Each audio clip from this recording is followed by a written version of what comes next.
Hey everyone, we're back. Hope everyone's having a good day.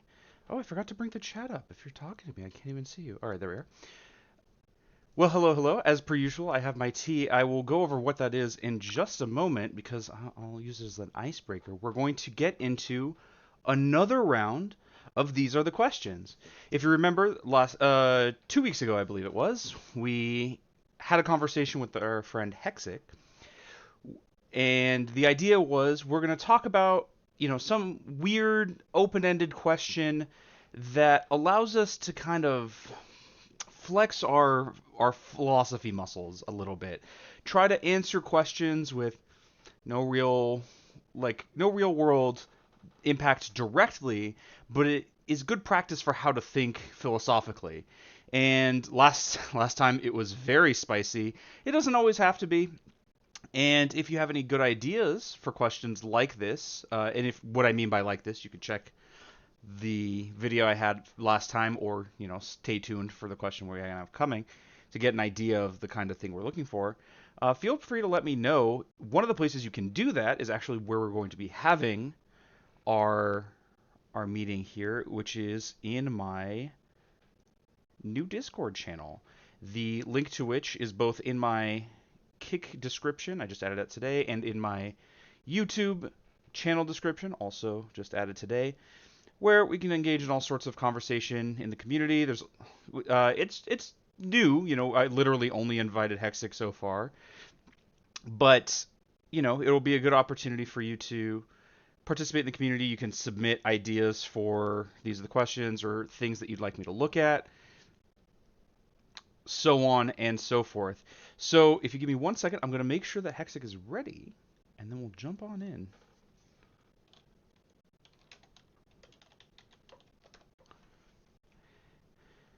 Hope everyone's having a good day.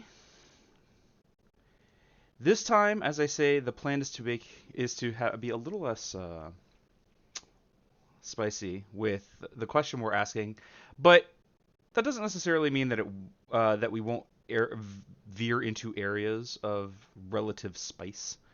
Uh, Towards that end, actually, I want to make sure we mark this as 18 plus. We are marked as 18 plus. Okay, just in case we veer into any conversations that are inappropriate for children, which might happen. We don't really want to gate ourselves on. We don't want to gate ourselves on what we feel comfortable to discuss. The whole point is to just practice thinking in this way. All right, so I'm in here. Let me get. Let me get Hexic in here. Where is? Can I just drag him into this room? I could have sworn there was a way to directly move someone into the call. Okay. It's going to work a little bit differently, I suppose. Growing pains, such as it is. And let me make sure I'm not doxing anything. Okay. I wasn't sure if I was showing my Discord, and I don't want to show my DMs with Hexic. Not that there's anything in there. It's just literally planning for today. Last time, Hexic was a little quiet. I've since turned up my desktop audio. I'm also going to turn him up directly on Discord. Hopefully that solves the problem. So we'll see. I just sent him an invite. I'm not sure if that's the best way to do it. I think...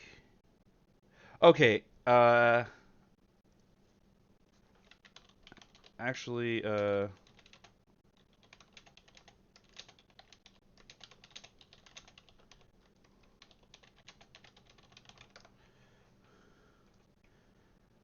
But, growing pains. This is the first time we're doing it this way. Last time I just called him on Discord, but there was some weirdness about it. And it's much easier, much preferred to do it here, because now, if in the event that we're talking with anyone on stream, we can just pop into the stream room to talk.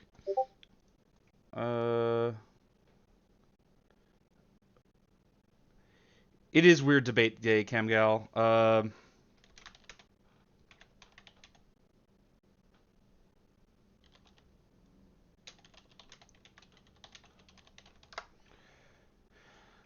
So I can move people into different rooms, but not if they're already in, not unless they're already in a voice room. So yeah, move him into there, and then we can move him to the stream room. Hey, Hexic, how you doing? Pretty good yourself.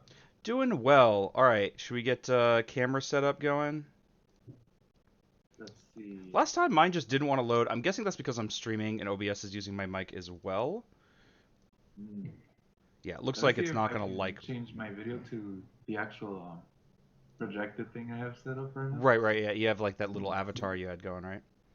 Yeah, It and is. It I is pretty changed the cool. lighting, so it's probably gonna capture my head movements now. But Okay, let's. for sure. Hey, while we're getting this set up, chat. How's Hexic's volume? Can you hear him all right? Last time, I think my settings had him too low. I can turn up the desktop volume a little bit more if he's still too quiet. Testing. You're coming in a little quiet for me, but I can hear you fine. And the volume you are for me is not the same as the volume for the stream. Not to mention, I have you turned up all the way. Okay, it is still a little quiet. So let me see if I can do something about that. Give me a moment. It's Oh, the early part of a stream is for fiddling with these. All right, let's try. I'm just gonna turn my desktop volume way up. All right. Hey Hexic, could you do me a favor and test out your volume again, please? testing. Testing. Ah, Was beautiful. it pink elephants? Pink elephant. Pink elephant. How's that, chat? Purple? Is Good that stuff. better? And thank you for helping out with this. Audio levels are always so difficult on stream because you obviously can't hear yourself. Okay, thanks, Kemgal. Much appreciated. All right. Gotcha. I don't know if I suggest. I think I forgot to suggest to you having some tea at the ready, since I always have tea on my stream. You know, if you wanted to join in, I have some peach tea with lemon today. I don't know if you made yourself any. I think I forgot to suggest it to you. That's my bad. Chamomile. You have chamomile? Mm-hmm. Oh, that's awesome. Yeah, I love chamomile. Had some yesterday. It's Is quite that good. how it's pronounced? Interesting. I only ever seen that word like spelled out, so I Oh, don't know how sure. to I mean, I like mispronounce it intentionally all the time. It's not that weird, you know. It's chamomile or whatever. chamoy. Chamoy. Chamomile. Chamalil. Exactly, exactly. Now we're getting to the spirit of things. All All right. So right. last What's time I up? picked the question, and I do Ah, have some here if you would, if you want to defer to those, but I don't want to just assume that you don't have anything. So if you have a good question that you want to do, we can start there. Otherwise, like I said, I have a list of questions we can go over. I think the lists are very well crystallized. I bet the most devious question is yet to come. You know what I mean? Yeah. Oh, I'm sure. And this is why I've suggested. I've told the chat already, and I'll mention to you now. There is the channel in my Discord for submissions. So if there are any spicy ideas anyone has, you can just submit them there. But The betcha like, in this case, the question I had planned is actually a little less spicy, and that's fine, right? Like the point isn't necessarily to just be as shocking as possible, right? We're trying to have fun with interesting and weird questions. So gotcha. the question I have, which actually was suggested to me by Amazon Kane, so this was a viewer submission, is all right. If mythical creatures were real, which would be okay to have as a pet?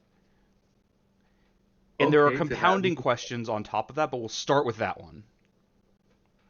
Hmm. And so, Now, yeah, go ahead. mhm.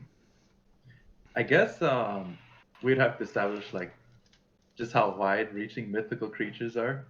Can I just make one up right now? Any account? Or like we have a certain region in mind, time period, things like Okay, that. I guess that's fair. Yeah, so I wanted to leave that really open to explore all sorts of avenues. I suppose I suppose we'll rule out inventing mythical creatures, but I'm okay with basically. I can't think of any examples of mythical creatures that have come across in either cultural or creative canon. Like, if you want to talk about whether it's cool to have a lion turtle as a pet from Avatar, like we can talk about that too. Part of this being so open ended means that we're not going to cover everything, and that's kind of okay. It's more, it's more interesting to talk about the stuff that seems interesting rather than trying to be holistic in our response. So, yeah, I guess like don't make any up, but if you want to reference like, okay, in this specific culture and no other, they have this idea, that's fine. We can talk about that. We just have to. I might ask some questions as to what the creature is like. Because I think of mythical creatures and stuff. I would just think of like the uh, highly irresponsible, uh, like exotic animal keepers in the Midwest, letting their tigers roam free, like, or rather, they escaped. So instead of And then you Tiger have King, you like have like Sphinx King. something like that, right? You um, would on purpose get the most dangerous, most impressive animal, well, it's funny and then because eventually it'll go awry eventually. But well, yeah, and it's funny you go there because that was actually one of like the first thoughts. In fact, the only other extrapolated question that I have written down based on this was whether you would need a permit to have any of these. Amazon K was suggesting like if you have a dragon, would you need like a firearm license to own that? Because like those things is depending on what kind of dragon. I a know that license like to firearm. East Asian dragons are very different than like European dragons, are very different than like other version like than D&D dragons or whatever. But any version of that is a creature that is potentially extremely destructive. I feel like you should probably have to like apply with government bodies to be allowed to do that. I don't know if like the meta game is such that all these mythical creatures are just out there with the possibility of having them as pets. Hmm. Think Pokemon where everyone's just used to their presence. It's like it's probably not such a big deal. It's like if I want Bosco from Avatar, I reserve the right to have him. Well, The see, split Bosco would. arms and whatnot. Well, see, that's the thing. Like, I kind of agree. Like that, I would understand a want for some of these animals, irrespective, or I guess mythical creatures, irrespective of whether like people think it's cool or not. But I think we'd both be on board for like, okay, let's say somebody wanted a Bosco, but lived in a one-bedroom apartment, never let it out of the wall. Like, it would be pretty bad for the animal. Like, it needs just more space, and the permit might not be because like, oh, you could cause a lot of harm with Bosco. I mean, everyone who's seen Bosco knows how loving and adorable he is. Actually, I'll pull up a picture in case anyone's is unfamiliar. Uh, He is the most but mythical creature but in you all of can Avatar. even harm the animal if you don't have the proper conditions for it. So maybe Bosco's just the bear. Hold on. No, I think you're talking about uh Oh, I'm thinking Boomy's pet, Bosco. right? No, I'm talking the. Yeah, I was also like I think we were thinking the same thing. But Bosco is the name of the Earth King's bear. That's just a bear. In fact, the weird Yeah, thing but he's in totally the mythological in their world. Like, I look, a guess in their bear. world Surely you it's a mean the, strange creature because the Nautilus bear. Flopsy is Boomy's. Okay, did you mean Bosco just the bear, or were you talking about Flopsy? I was being a smartass. I meant the Oh, bear. oh, you did mean the bear. Okay, I was the one who's off. Okay, well, yeah. Listen, The right to Bosco shall not be infringed. bears can be vicious, man. I don't know. Like I heard stories about like them killing people's pet chickens and whatever. Um, I guess in their world, that's like kind of a mythical creature because everything's like a lion bear or a moose bear or whatever. Nothing is just a bear. That's like the only one they see and they think it's weird. So I guess it's the mythical land's mythical creature. Um, The extremely rare bear. the bear bear. We Okay, bear I bear was here. we were just talking about very different things. But like, I mean, there are good reasons why you probably shouldn't be able to have a bear in real life. Not just like as a household pet anyway. If people who have like reserves where they care for animals or whatever, like those often can. Though there are questions as to whether even like zoos are ethical in the way they keep animals. I know a lot aren't, but animal reserves, as I understand, tend to be. So it sounds like you're kind of opposed to the permit concept. Like if I you just guess have a it's dragon, more you like have a dragon. it's more like, do you really have the dragon? You know, I'm sure it could decide to do whatever it wants. Like if it happens to be living in your house and it lets you give it pets and stuff, it's like it seems to be its decision. You know what I mean? I mean, in a way, yeah. I mean, in a way, I get what you're saying, but the flip side of that is, of course, that like having trained an animal doesn't necessarily make it like, or I guess there are ways around that where like even if you're being kind to it, my thought, the thing I'm going to, and I'm expressing this idea, kind of, I'm getting tripped over myself here, is I'm thinking something like Game of Thrones, where in that, Daenerys has three dragons, and yeah, at some level, if they didn't like her, she, they're not her pet anymore. Um, but but when they do, you can see the immense power that comes from having, just a murder machine standing behind you. There's a huge amount of it does kind of act like a firearm. She could walk up to rulers, say like, "Hey, look, I've got this gun to your head. You want to do what I say or not?" Well, that's funny because I also got this dragon to your head. Like, Well, sure, if I they guess we're at a do. stalemate. Sure, if they do, but we actually don't even know. We haven't discussed yet the comparative. Like we're acting in that case like these things will all be equally accessible. I am thinking of a dragging, I guess, a little bit like we might think of military hardware, like an extremely advanced weaponry, like a HIMAR rocket or something. That I don't know if Mm, you're familiar, but these were things we were selling to Ukraine to aid in their defense. But mm. it's like, yeah, if every citizen had those, then having one doesn't make you more powerful than the person next to you. But it's also probably a bad idea for everybody to have a HIMAR rocket. You imagine how many neighborly disputes are like, you know what, screw it, I'm bombing your house. And there's probably good Probably solve reason itself. why people shouldn't have military grade weaponry accessible. And I think I'm thinking of a dragon in that way. Um, Now, if there were so plentiful that everybody could have a dragon, oh boy, would that world be wild! And we can explore that if you want. I guess I'm starting with the assumption that it's probably uncommon for someone to even have access to dragons. Let's say we took this a little more in a Pokemon direction. Would it be the Okay. case that like the overwhelming majority of the population would simply have like Rattatas and whatnot, and then like a small proportion of people would actually end up having dragon-like Pokemon, like I don't know, Tyranitar and Salamence and whatnot. I Hmm. suppose we can start by answering this question uh, by asking the Pokemon question, right? Sorry, I'm typing the I'm typing the like topic into my stream layout. Is there a Mhm. way I can? Okay.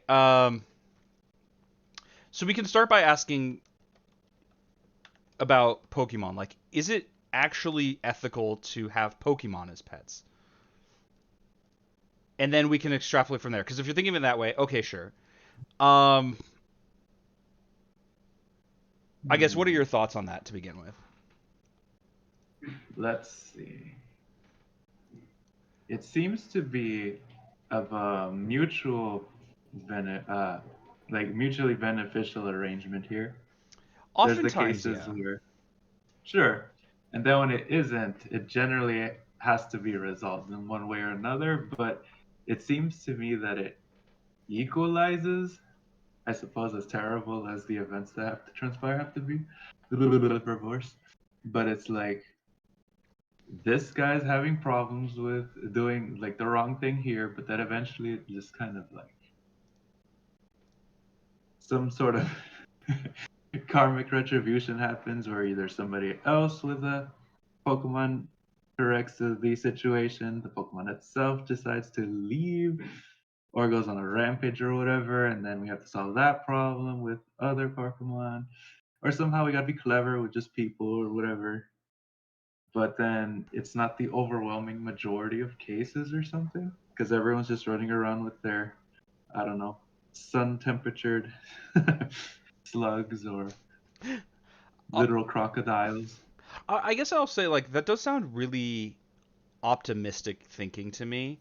There are a couple of things that like Oh no, come it's to my deadly though. mind as like huge issues, even in the Pokemon world. That just like it's a it's a kid's property. They're not going to delve into that. The point is like, we fun battle with these fun monsters, so obviously they're not going to get into it. But like, we'll start with for one, some number of Pokemon have human-like or above intelligence.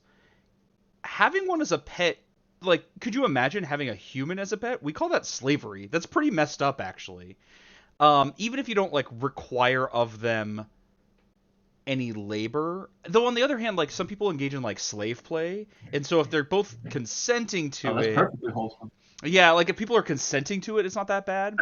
The problem is that the mechanisms of Pokemon is not fully consensual. If Meowth is too talkative, you throw him back in the ball, you know.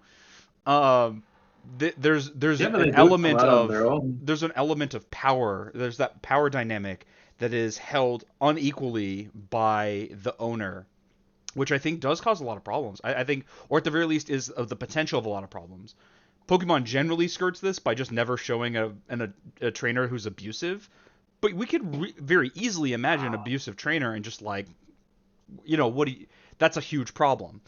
At the same time, pets have abusive owners, and there are things that we do about that. So maybe owning a Pokemon like in concept, I think I'm saying I think it's not necessarily unethical, though if they're of human-like intelligence or better, there's like you need additional safeguards. What would you think? Hmm.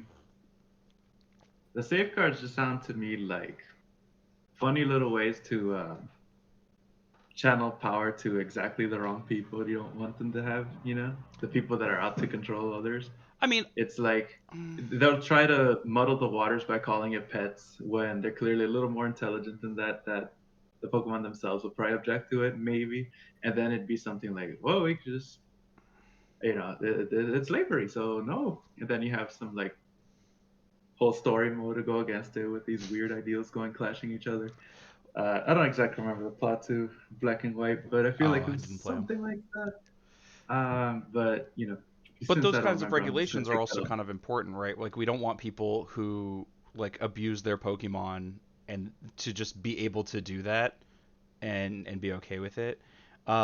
Like we can imagine the Pokemon trainer who's like battles their Pokemon until it's almost collapsing and then refuses to take it to a Pokemon center and then, does rigorous, out of combat training. You're just like, well, someone should probably step in. That animal is suffering, and that's pretty bad. Uh, But what's like, do we more, need a? It's just that do you have the confidence that literally everybody would not step in unless they're like deputized or something? well, we have mechanisms for this in the real world that we can draw parallels to, right? There are animal abuse laws, and unfortunately, too many cases fall through the cracks or are still unaddressed, and that's a problem. But that it's Mm. illegal is helpful. I hope, reduces the incidence rate of animal abuse, and and that's the thing I'm concerned about, especially in the case of Pokemon, where the the kind of the conceit of the game, though it doesn't necessarily have to be the case if they were around in real life, is that they are battled all the time. This is in a way literally just dogfighting rings, but the main Mm. staple feature of the world. And I think that is inherently a problem. If we were living in the Pokemon universe, I would think that good advocacy would be to be against the gym trainer system, the battling uh, aspect of Pokemon training, because you are taking a creature you know, whose will is being at the very least somewhat controlled by the owner and making them do battle. Literally, to my mind, the same as dogfighting rings. I took it more as like martial arts. It's like although the game is centered around like the every person you meet is basically a fighter or something. It's like I betcha in the more expanded representations of the world, like the Pokemon shorts you can see on YouTube. Mm-hmm. It's like most everyone's just chill about it, and then those who are actually like fighting are a minority of people, in which the Pokemon also have a mutual beneficial whatever. You with the whole experience points thing, and they get stronger for it. Sure, It's but like that strength isn't necessarily something that they value, right? Dogs who participate in dog fighting also get stronger. It's not literal experience and evolution, but they do, they're training their muscles and whatnot. Perhaps a better example, honestly, um, would be the slave fights that used to happen before the Civil War in slave states. Is that they just be like, oh, it's my property. Let's for fun, let's pit them against each other and have them beat each other's brains in. If I'm anyone's seen sure every Django other Unchained, I'm slave sure owner that is would a work very there. inaccurate depiction of it. But like if you put it in that terms, like, oh well, he's getting stronger and he gets like reward champagne, isn't that good for him or whatever? But at the end of the day, he's not making the decision to participate in these fights, and and they're being placed in peril by the whims of the person who owns them. I guess it just goes to the whole like, are they actually doing this against their will? So I'm trying to think of Well, like they game might examples, not, and but their then will is this being really, subverted. I don't know about that, Because like but there are then undoubtedly there will be some Pokemon who are like into it, that just is because very like there are obtuse some like people. reference to the games where it's like, sure, sure, sure, but it's just funny how like this completely obtuse example comes to mind where it's like if you try to release every single Pokemon you have, Hmm. it kind of works. I think in the third generation of games, it like looks like it kind of works. Or, I'm not sure if you're like releasing all of them or like releasing a very like important one to Are get you yourself are out you, of are you talking about being landlocked. are you talking about them coming back to you? Yes, yes. Okay, So they yeah. So come back to you because they're worried. Whatever. that So was it's a like, okay, feature. you can use. So I actually know the history of that. That's to So stop the game from yeah. being broken. But yeah, go ahead. Yeah. I mean, that was a feature added because in the original Pokemon games, in like the first two generations, you could release any Pokemon as long as you had another one available. But the problem was you could get to an area that you could not leave without access to the ability to use a specific HM, like Strength or Surf. Then release all your Pokemon that are able to learn Surf and trap yourself. So that was just added as just like uh, it's only if you release the last the Pokemon that is the last user of whatever HMs it has. It'll say it comes back to you as a soft lock prevention tool. And then the But I guess text if we're gonna take that itself as was canon, then like came back because he's some worried about you. Pokemon won't leave you. Uh, but only if you've taught them certain things first. Basically, if you've like trained them in specific ways, they still will come back. But we could also think of that a little bit as like, as I understand, Stockholm syndrome isn't a real thing, but what people mean by Stockholm syndrome, we could treat it in that way, right? Some Pokemon, you have them fight with you Or for so long, and you try to say, hey, you know what, this is wrong, you're out on your own, they'll still come back, but that's because they're trained to do that. I don't know. These texts explicitly said he was worried about you and came back. It was out of its own accord. I mean, if So we're being real technical, they say it says, "Oh, the Pokemon came back. Was it worried about you?" You can't be sure that it was worried. It's it asking totally the said it's question. It's worried like, about you. is It that looks like why it it's happened? worried. Who knows?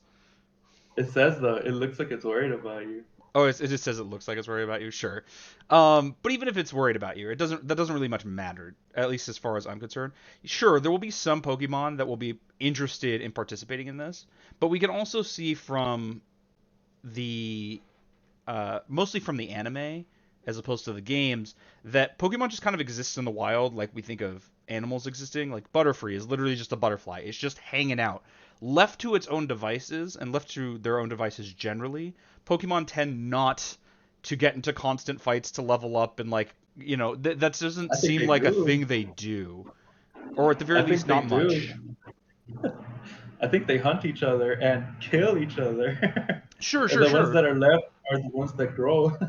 Sure, like just like like lions hunt gazelle, but that fact I think wouldn't make us comfortable with saying, well, therefore it's okay to have a gazelle and lion fighting club, right? Like, sure, Fighting some club. animals do fight, but like left to their own devices, they mostly just like go about their business. They don't engage in like fights and training and martial arts, is the way you describe it.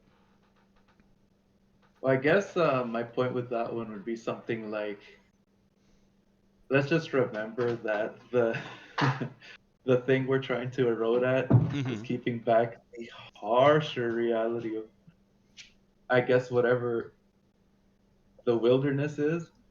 But then now that I go there, I reminded of like the first movie where they weren't just battling; they were like trying to murder each other. Yep. So I'm like, everyone knew there. This is a little different. And there were some Like things this that isn't. like never really get talked about in any of the canon that I think is kind of interesting in that regard. We learned pretty early on in the anime, and it's also in the Pokedex of the first movie, that Charmander's tail, if it goes out, the Charmander dies. That's like, um, Mhm.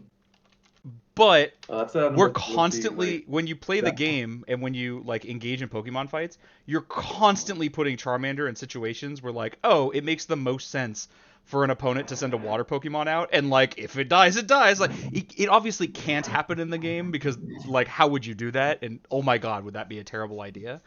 But if you're thinking about it in the terms of like what would this be like in the real world, like I don't know, a Pokemon uses Surf against your Charmander, the odds that its tail stays lit are pretty low, right? Like that, it might just die, and you're throwing it into these perilous life and death situations. Why, right? Like it's not based on the Charmander's will. Most of the time, the Charmander isn't being consulted. Um, that's what I mean about earlier when I was saying its will was being subverted. It doesn't, even if the Pokemon is interested in the fight, it's not like anyone asked, and its ability consent is massively limited by the fact that it's in a position of lesser power to the owner. And that's why I think I don't know. That's where I'm coming from at least. What do you think? I guess where I don't get it, something like, why do they get happier as you successfully fight with them? I guess that is true. And Yeah. if they have all this power, it's like it wouldn't be too much to just turn around and hit the own trainer with it and just escape. Okay. Uh, that doesn't generally happen in the menus and stuff, but it wouldn't be a stretch to assume like there could be a cutscene or something where such a thing actually happened as a little story moment, or things in the anime somewhat like doing something like that, or around such things where it's like the Meowth from Team Rocket doesn't belong to anybody. He could just leave. He could just not get himself constantly tortured by Pikachu. But like here they are, they're homies. He's of his own choice to commit evil.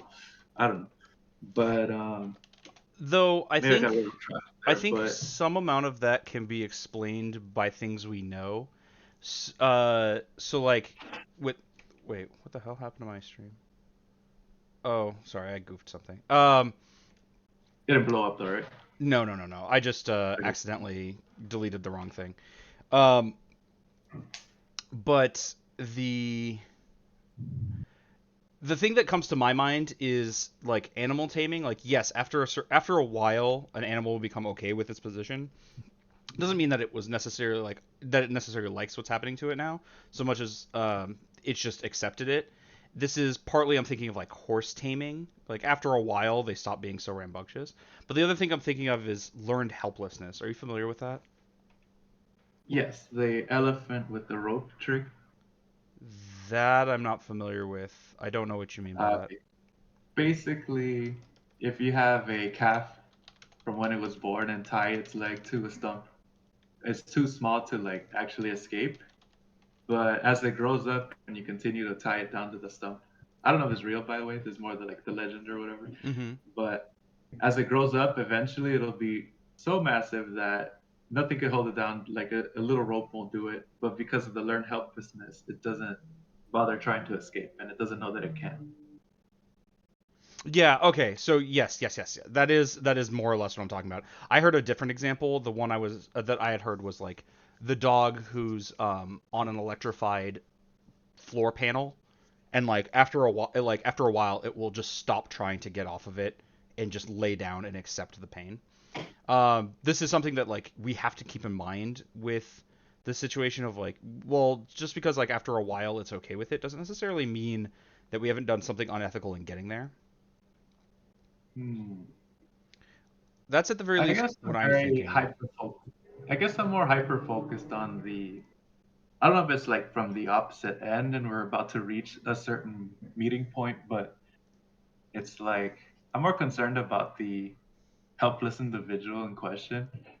It's like, sure, it has all these uh, what influences to be like to behave helpless, but it's still a choice to do so.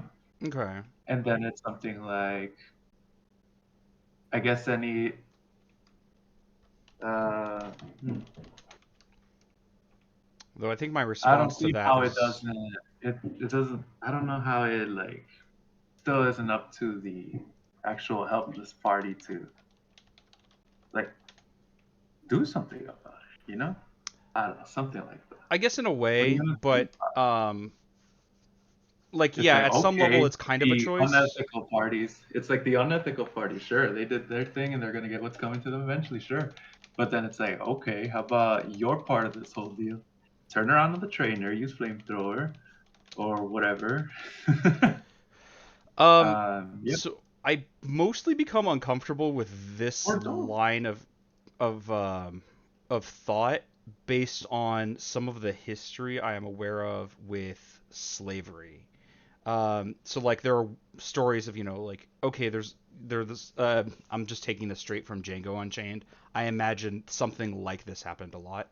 Of there was one slave whose job it was to shave the owner every however often, and one of the question is like, why did he never take that razor and slit the slave owner's throat?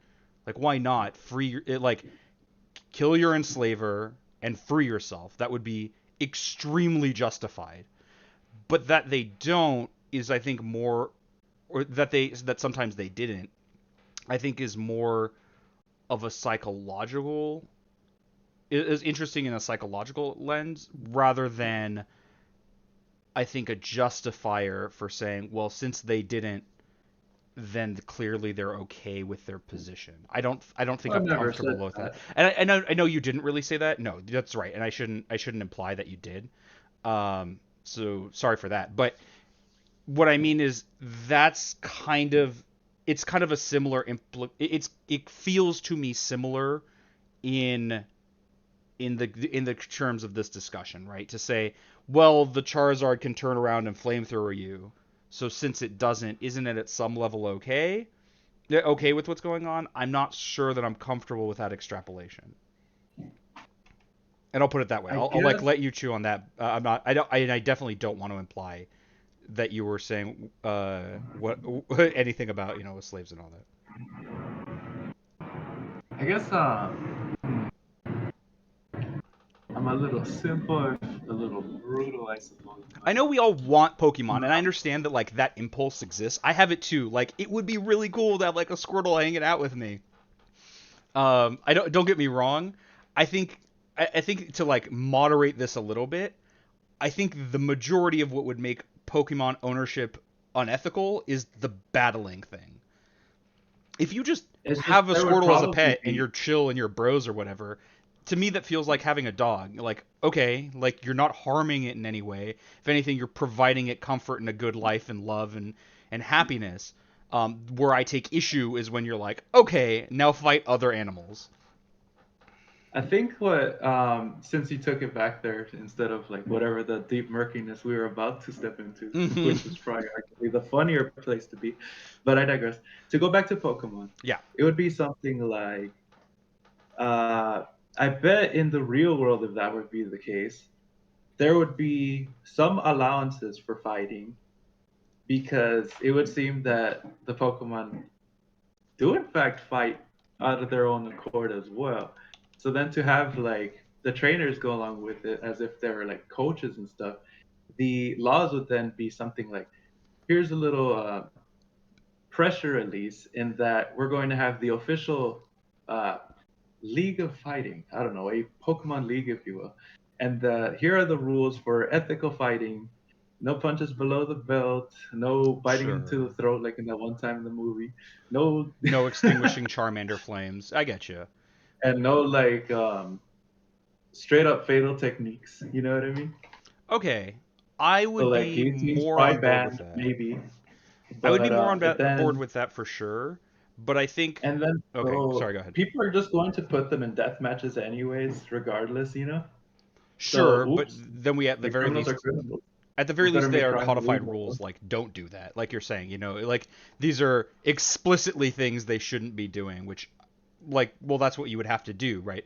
People are going to do these unethical things, so you have to have laws in place to how to handle that issue. So like yeah, once you I guess establish like I the just concept of league, yeah. yeah, I think the in the show slash game slash all of it, it would seem that these things are I don't know if they're necessarily like codified into law, but they seem to be more like rules, you know. They also seem to be, since the game's simpler, I guess, a little more intuitive. Mm-hmm. Like everyone knows the difference, you know. And then here are the bad guys being like looking very silly, honestly, so that you can tell them apart. And it's like they're clearly doing it wrong as an example of what not to do. But where was I going? Oh yeah, it seems it doesn't need any extra regulation than that what they already seem to be having So with an organization of fighting, like martial arts or whatever UFC is or boxing rules, whatever. I think I see where you're coming from, and I get it. Like it seems to be already solved. I think And then the fact that they are fighting within these rule sets means that it's ethical enough. And if you don't like it, you seem to be just a bit squeamish and you shouldn't participate. And if the Pokemon themselves are squeamish, they do seem to step on the up the side, you know? There's always like the Pokemon that are more like travel companions, like the shoulder Pokemon or whatever, and never sent to fights. And then on the occasion that they are sent to fight is because stuff is real grim and the Pokemon's being very heroic, you know? mhm. But it would seem to be that the ones usually sent out to fire are the ones that are game enough, let's say. Well, Like interested in it, I guess getting uh, stronger, getting happier. Hmm. I guess I'll put it. I have a few things to say about that. I think I see where you're coming from, right? Like in the Pokemon games, and most of my reference for this will be the early stuff because I haven't kept up with the games. But like even like Team Rocket, you fight their boss Giovanni, and he's not abusing his Pokemon either, and he's not like trying to kill your Pokemon. And I see what you're saying. Like you can just, it seems like the problem Or is maybe he solved. is and you failed, so because you're that stronger than him, because you happen to have a equal amount of force, if not stronger. Sure, but like if you walked in there with stuff that with Pokemon that were just way too weak to fight him, it's not like he's going to literally kill your Pokemon, right? And he's the That's because it's boss allowed of a to he's a start criminal over. mastermind and all that stuff, right? But that seems to me less like the problem is solved and they don't really have to worry about this so much as it's like a cosmic law built into the universe by the writers because it's that's Mm. not what this game is like tackling that is just not helpful for making their game. This would be the equivalent if it were like if in the real world it were just literally impossible to tell your dog to rip out someone's throat. Like literally like the words could not escape your lips because when you're playing the game, even if you wanted to like okay, you show up with your level 100 Mewtwo and you're fighting a level 3 Rattata, you can't press a button that says no, literally kill that thing. Not knock it out like I want it dead. You can't press that button. That button doesn't exist. Um, and that's what I mean about this like cosmic law. It's literally impossible, but that's in a context of a game that's made for children to be able to play, not exclusively for children. I'm not saying if you play Pokemon or like that's wrong if you're an adult or anything. I just mean it's supposed to be accessible to children. It's about like playing with these cool monsters or whatever and like the ethical question of whether having them fight is just not helpful. It's just a bad idea to introduce. So I think that's why it doesn't exist. Not because like the society has this problem solved. And we see that like in especially in the anime and stuff, there are things that happen outside of the game that would be impossible to happen in the game that can tackle actual problems because they have a narrative story. But if they just have tell your Pokemon to kill the other one as a button, some people will just do that irrespective of the morality of it, and that really detracts from what they're trying to do. So I'm not sure that I'm comfortable just assuming that the problem is solved. I think I'd rather look at it like this would be an issue we'd have to solve were Pokemon just plopped into the world now. I do kind of like the idea of the like Pokemon League with rules that as you described, like when you enter it, here are the things that you can and cannot do. You are entering it willingly. You can't just like pick a fight with some random dude's pet because like, well, it's a Pokemon and that's what Pokemon do. Like, okay, fine. That does solve a lot of the problems that I have issue with. It doesn't solve some of the other ones though, because if I, as a Pokemon trainer, enter this league, I still haven't. I still have no mechanism by which I can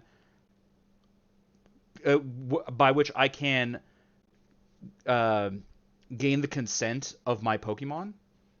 They're unable to most of the time, and even if they are able to, there's a power dynamic at work. I think I would have to add a stipulation of like the Pokemon would have to be human intelligence or better and agree to it, which also restricts heavily what Pokemon are even able to participate in this. What would you think about like an Hmm. extra rule like that? I don't really think it's necessary. Okay. I guess to go back to how you said there's no kill button. It's like if we had a kill button, there should also be a I should go to law school button. Yeah, If you go up in that box, you might as well program every possible aspect of the entire universe and let you do whatever you want, I guess, exactly. and then the consequences will come, whatever. So like that whole Yeah, Ash not having a Ketchum kill can never be button anything or but a not Pokemon getting trainer. killed after losing to the mob boss. It's like the only reason you come back from the mob boss fight is so that you can eventually win the game. Yeah, But if you actually tried him and lost, you'd be like, sunk. yeah, like you'd, really you'd have bad like things would the happen to you inbox. in the real world. So like on the abstraction where it assumes the good end, it's like, oh, the only reason that the mob bosses don't seem to do any extra violence is because they couldn't. It's because you were strong enough to prevent it. And then as for the kill button, I guess it's like again, it's only because of the simplicity. If it would be just too many variables, and it wouldn't be a game anymore so much as like a whole nother universe, Oh yeah, I like agree. There's literally just just a simulator. yeah, I mean that's And it's like exactly what that's I too was many saying. variables. It's like no, I mean basically you're that only was the allowed to play checkers yeah. here. It's like we can't play dodgeball in the checker game. Like I mean, I guess we could, but then we have to program all of this, da, da, da, da, Right, this will focus. exactly. And And like who's I our get base that. audience? Oof. I mean It's that's it's more or literally less what I just was trying to out of say. simplicity. Yeah, like I I said, don't know if sorry, that I kept was what accidentally you're trying interrupting. to say. That's more or less what I was trying to say, right? Like Ash Ketchum can never be anything but a Pokemon trainer, as you say. He can't choose to go to law school or choose to put. This is kind of like this is just what games do. I'm not taking issue with the games in that way. I'm more saying that just because we see something happening in the game in that way, in a certain way, doesn't mean that that wouldn't necessarily be a problem for us, right? That that we see a world in which we don't really have to worry about the abuse of Pokemon or their consent in battling. Well, that's because it's a It's just that game as and soon it's as just not going to oh, exist there. I think these would be problems that we would have to reckon with if Pokemon existed in the real world. it's just I guess where I'm coming from is when we actually expand towards a more realistic broadening of the possibilities as opposed to the gamified selected few options. The problem would, as far as I can tell, would solve itself. If they would in fact have the free will to turn around, blast you with fire, or Mm-hmm. run away, or choose to stay for whatever reason, where the locus of control is like it's up to them at this point. Would you continue the abuse or whatever? It still doesn't whatever. And then this guy still did bad, so we'll take care of him appropriately. And I don't know if I'm going on tangent with this sudden idea suddenly, but I'll go it's for it. like another thing that would happen would be like with the whole taking care of itself thing would be the laws would probably be where more places rather than fewer would have mutual combat laws, let's say, Hmm. where you could probably in fact start a Pokemon battle without having to go to like a place to do it, a designated area. I guess it depends on the country or the states or whatever. Oh, Only that's really designated interesting. like, areas. But then it's like, what about a completely free area where it's like, okay, you down, right here, right now, let's go. Yeah, that's a but really interesting. That's a really interesting point, and something I hadn't considered at all. Is yeah, like, let's say we can permute out of this the out of the question the consent issue, as you say. Like, let's talk about it. At least if I understood your point correctly, we can talk about this with the assumption that Pokemon have the ability to consent, and if they don't consent to what's going on, they'll eat you, kind of thing. or wolf, Or like perhaps, set you on fire or whatever else. But then or do nothing. you have that additional issue that, like I said, I hadn't thought of at all, and I think is really interesting. Is place? Yeah, like let's say, okay, every Pokemon fight is consensual with the Pokemon. It is incapable of being abused. Sure, but That's then it. you want to, like, I don't know, you get into an argument in your friend in your mom's living room, and suddenly Charmander is burning the house down. Like, oh well, that's probably an issue, right? The collateral damage. Now we always see Pokemon battles like ignore that as a possibility, but that's pretty real. And even aside from like burning the house down, it could be just minor stuff like Pidgey used Gust and knocked over the urn with Grandma's ashes. Like that sucks. Um, It and does. given the propensity, maybe this should be a thing that should happen only in certain places. But I don't think I would want that regulated necessarily. Well, I guess so. I'm of two minds. I was like, okay, the question I asked myself was, do I would I want that regulated by law? Would I want that addressed in a concrete fashion in that way, or as opposed to it just being like a social norm? Because like right now, you can get into a fist fight with your friend in your mom's living room and knock over grandma's ashes. There's nothing Mhm. like illegal about doing that. I guess the fight part is like assault or whatever. But like I don't know, maybe you're just getting rowdy in arm wrestling. There's nothing illegal about it, and there probably shouldn't be. It's just social convention that you did something wrong. And with like two Rattatas going at it, like I don't think it's much of an issue. But it does get to be an issue if you just like let a Groudon loose in your house, or like you're in a museum and you're like, go whale lord, and it destroys the whole wing just by existing, you know. Then I guess the law would just whittle itself down to reasonable areas of Mm-hmm. conflict. And then if you want some like recognized prestige slash airing rights and whatnot, you go to the official designated fight zones. But yeah, But I think it would take care of itself. I guess the core of this, where the argumentation could get a little heated, it would be something like, how much credit do we even give people?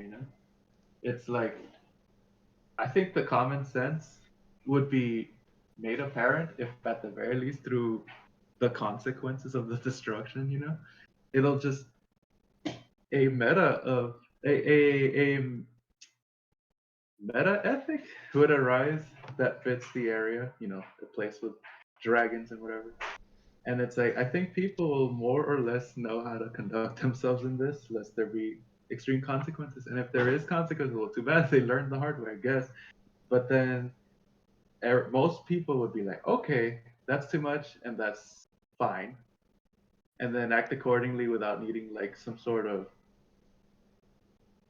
what authority who's also a person with or without common sense I guess to what you're step in. saying, I think I agree with, and it does make it seems to me to make a lot of sense in comparison to how we have things now. Yeah, you probably wouldn't need special laws for things like the destruction of property, because Like we already have destruction, destruction of destruction. property laws. If you let Warlord loose in the Louvre, well, you're on the hook for that, just like if you just started ripping the paintings off the walls. Um, they probably have a sign that says no Pokemon allowed, just like you probably can't bring your pet snake into the Louvre or whatever. They're only, service animals. You can't just have whatever Only pet. service survivors. Right, and like Serve. you could have a service Pokemon like, okay, this is my Seeing Eye Houndour or whatever. Um but the and then just like in the real world, you don't really need to have laws about like getting rowdy in the living room. You just have issues of like, well, if you destroy any property, you can be on the hook for that. And then as far as fighting goes, well, like you said, well, what maybe I think you didn't say, but it's something you implied is like, or at the very least, something I gleaned from what you're saying. In the real world, you can't just fight with someone anywhere, but there are places you can fight with someone, and those would be like a boxing gym. If you have an agreement to like, this is a Yes. martial art we're doing, you can do that, but you can't really do that as like just getting into a street fight. And I guess you're right. I guess most of these are things that we have parallels to. We'd simply have to apply them to these Pokemon, assuming like we're acting as though they're persons, I guess, even though they're literally pets. It's just that when we think of that level of what is it, detail or broadness at this point? And anyway, I'm not sure. we're at that level, then they would have the free will, is what I'm saying. Okay. Yeah, I mean, I'm engaging in this portion of the conversation with the assumption that they have the ability to consent and that abuse isn't happening, and or at the very least that solutions to those problems exist, and so I'm talking about this with the idea of like, yeah, the Pokemon are consenting or whatever. But even if the Pokemon consent to like get rowdy in the living room, doesn't mean it's okay to do that. Though I think that's more of a social problem. Just like if you wanted to, Yeah, I guess spar that's with your just up friend to in the the living room, individual. that's a social problem. I guess to put it crudely, it's like here I'm being all what Pokemon protagonist, sociopathic, let's say, just to give myself no credit. But here I'm seeing, I guess, what I seem to be gleaming from yours, and I'm just going to simplify it as I don't know, maybe just don't fight them because if you're less squeamish, then it's not for you. I don't know.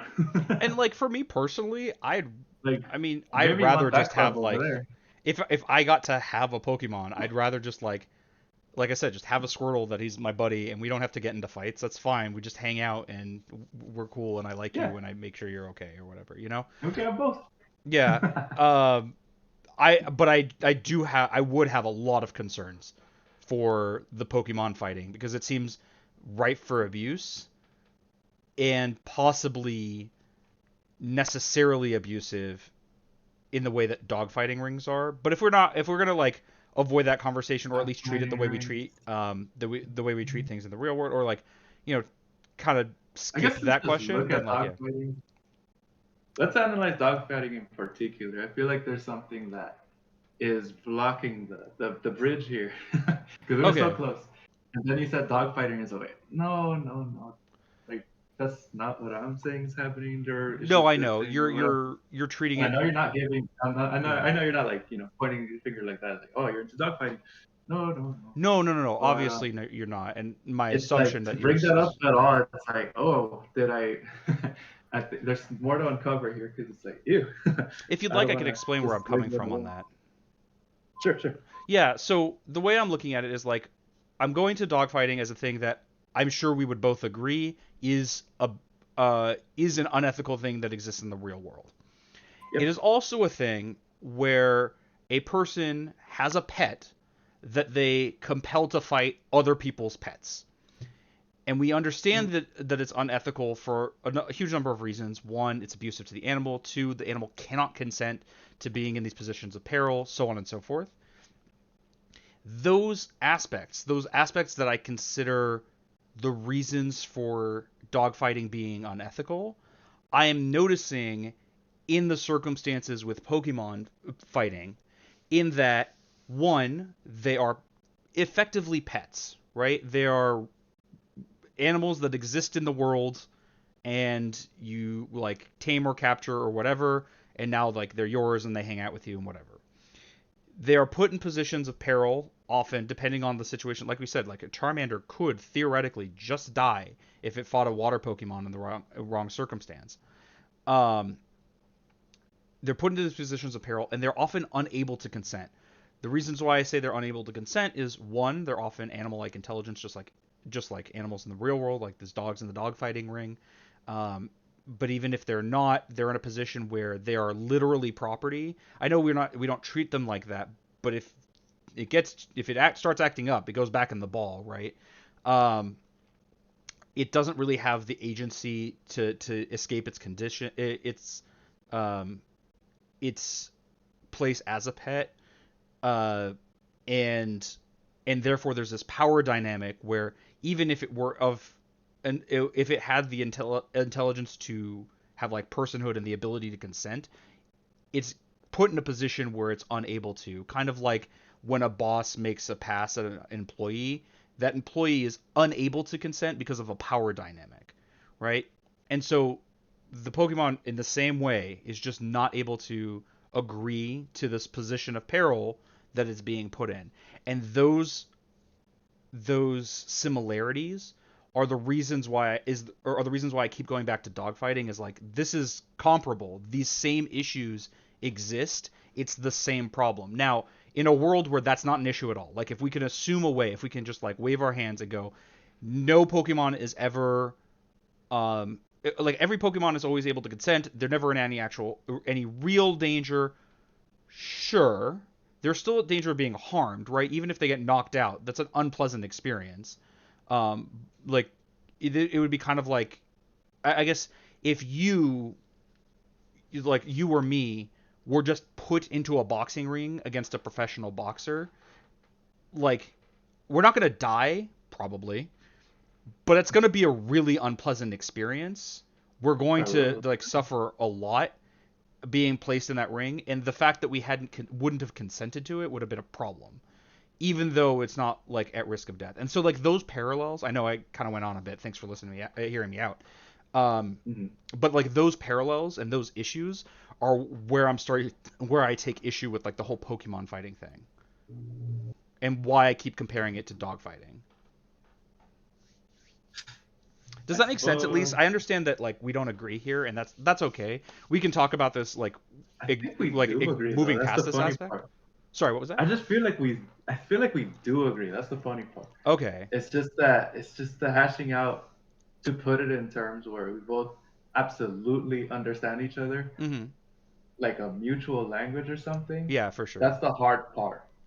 But Yeah. then it's like without it, we won't actually know that we agree. You know, Okay. like this is just a hunch of mine, I suppose. But So you agree with we like these like proof, I parallels then, suppose. or are you approaching it differently? And so maybe I guess to like get to the bottom of the disagreement, one of two things seem possible to me. Maybe it's something else, and you can let me know.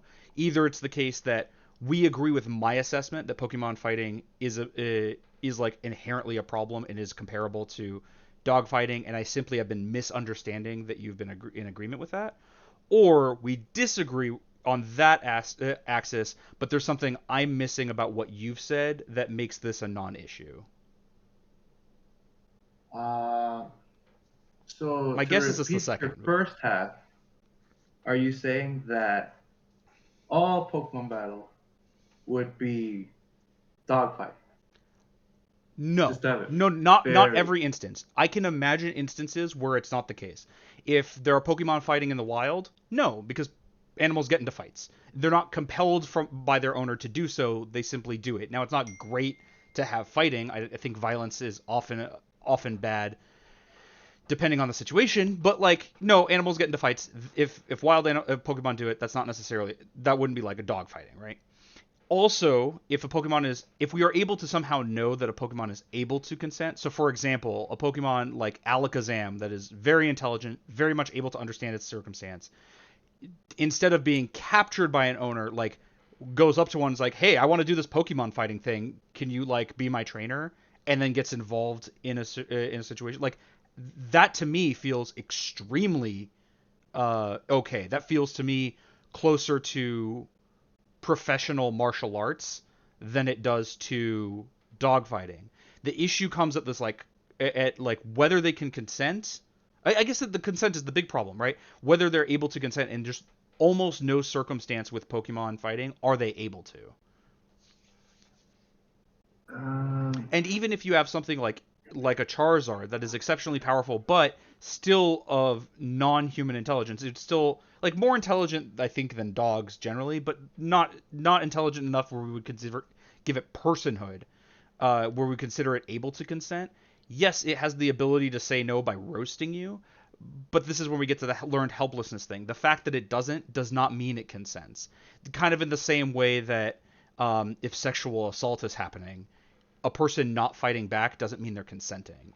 There's a difference there, and the ability for something of lesser intelligence in that way that doesn't have like personhood level intelligence, and or is in a position where there's a power dynamic that prohibits the ability to consent, being put into a perilous circumstance, I think would necessarily be unethical. hmm. But no, I mean, I know I answered at length a yes or no question, but the actual question you asked, like, is every Pokemon fight necessarily unethical, abusive in the way that a dogfighting is? No, absolutely not. Again, the Alakazam going up to a trainer saying, "Hey, you want to be my trainer? I want to do some Pokemon fighting." Absolutely, it could, absolutely not unethical. That seems perfectly fine to me. Hmm. Maybe that's what Pokemon battles will end up being. It's just all Alakazams. All Alakazam's fighting. Like there are some other Pokemon, right? Like Mewtwo is very intelligent. The one Meowth is smarter than Jesse and James, so like probably would be granted personhood. Though it raises the question of like, are all Meowths that intelligent? And this is just the only one that learned to talk, and we don't realize that we are treating as an animal something of higher intelligence. Hmm. Does my objection at least make more Um, sense now? I think where it's honing in now to me, it's just like Okay. the proportion of instances being just a matter of, well, I guess, let's see. Um, it's almost like, all right, so as far as I can tell, I'm allowing for the, like, I'm not permitting it. It's more like I realize that evil is entirely possible. Yeah, of course. It does happen, and it happens worse than what your wildest imagination could possibly come up with. Rarely enough, perhaps, Sure. because Yeah. it's not like every day, or it depends where you live all the time. But then you have what? The scale of like a spectrum of severity here, where it's like with, I don't know, I think with I. championship fighting, Mhm. it's like, okay, you can object to that as such, like fighting as such is bad or something. Like, okay, sure, but it would seem as far as the consenting parties are concerned, then it's just within their their zone, like their strike zone, literally. And so then it's like, I guess as far as they're concerned, it's okay. So it's not our business. I don't know. I But think I then get it's what you're like, saying. let's take the proportion. Let's take the proportion of all of this spectrum. How much of it is in fact evil here? And it's like, I'm not erasing the possibility that here's evil, Mhm. but it's probably a lot, in my opinion, a lot shorter than what I understand you are implying it to be. So, like, I don't know. I take it that you think 50% of all Pokemon matches are just fricked. And I'd say about, I don't know, let's be generous, 20%. And I guess I'll put most it. of it's in the wild. But I then you have like the most heinous stuff that only happens in like strange islands. It's like, no, that's obviously bad. But I get okay, what let's take you're it back a saying. bit, away from like slave fighting, away from they hijacked me, like watching me fight other prisoners for their entertainment. Like, obviously that's bad. Oh, and when you put me in the situation where I had to fight like against my will, it's like, well, I'm stuck in a rock in a hard place, and I can't really afford to think of the implications here. I just gotta do what I gotta do, I suppose, but and fail, I guess. But that's just an aside. That was cool. Sure. I Um, think I get what you're saying. I think I'm approaching it a little bit differently. I agree that if my objection were things people can do bad things in a circumstance like this, then it would be a it wouldn't be a particularly strong objection. But I don't think that's what I'm saying. The argument I'm trying to make is that endemic to the system, as a necessary consequence for how it is built, there will be Pokemon most of the like almost exclusively unable to consent. It placed in positions where they're placed in positions where harm can come to them, and it doesn't have to be like the worst of the worst. Like it doesn't have to be that every Pokemon fight is a level 2 Rattata versus a level 90 Gengar or whatever. It doesn't have to be that lopsided. Even in a circumstance where one of us was required to get into a fight with literally any other person, it wouldn't matter the ability. Even if we were league stronger, like even if we were for some reason required to fight a 4-year-old or whatever, it would still be unethical by one, like there's a any amount of risk. Two, we like if there's even we might be caused to do something harmful to someone else. And the big thing is three, we haven't consented to it. Now, in a world where like Pokemon are able to consent to this, but I think they're largely unable to, then no, it's a part of the system. I guess maybe where you're talking about the percentages is maybe it seems like you think that far more often than not, Pokemon are able to consent to the fights that they're in, but I'm considering them as animals of varying levels of intelligence, but still not not of the level that would be required to be able to give consent. And so without so like if that's the circumstance we find ourselves in, because most Pokemon are not that intelligent, and remember, you have to be able to consent to most things in our world. You, a human, have to be 18, um, which means that like the a Pokemon would have to be the intelligence of an adult human to be able to consent. I think they're not generally not, and therefore we have all of these problems that come up. And that's why I think it's not an issue of like, well, most of the time it will probably end up being. I mean, almost as a rule, this would be unethical because Pokemon cannot consent to this.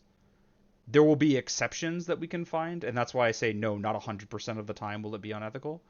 But by and large, trainer battling trainers battling Pokemon would be, at least in my view, inherently unethical. hmm.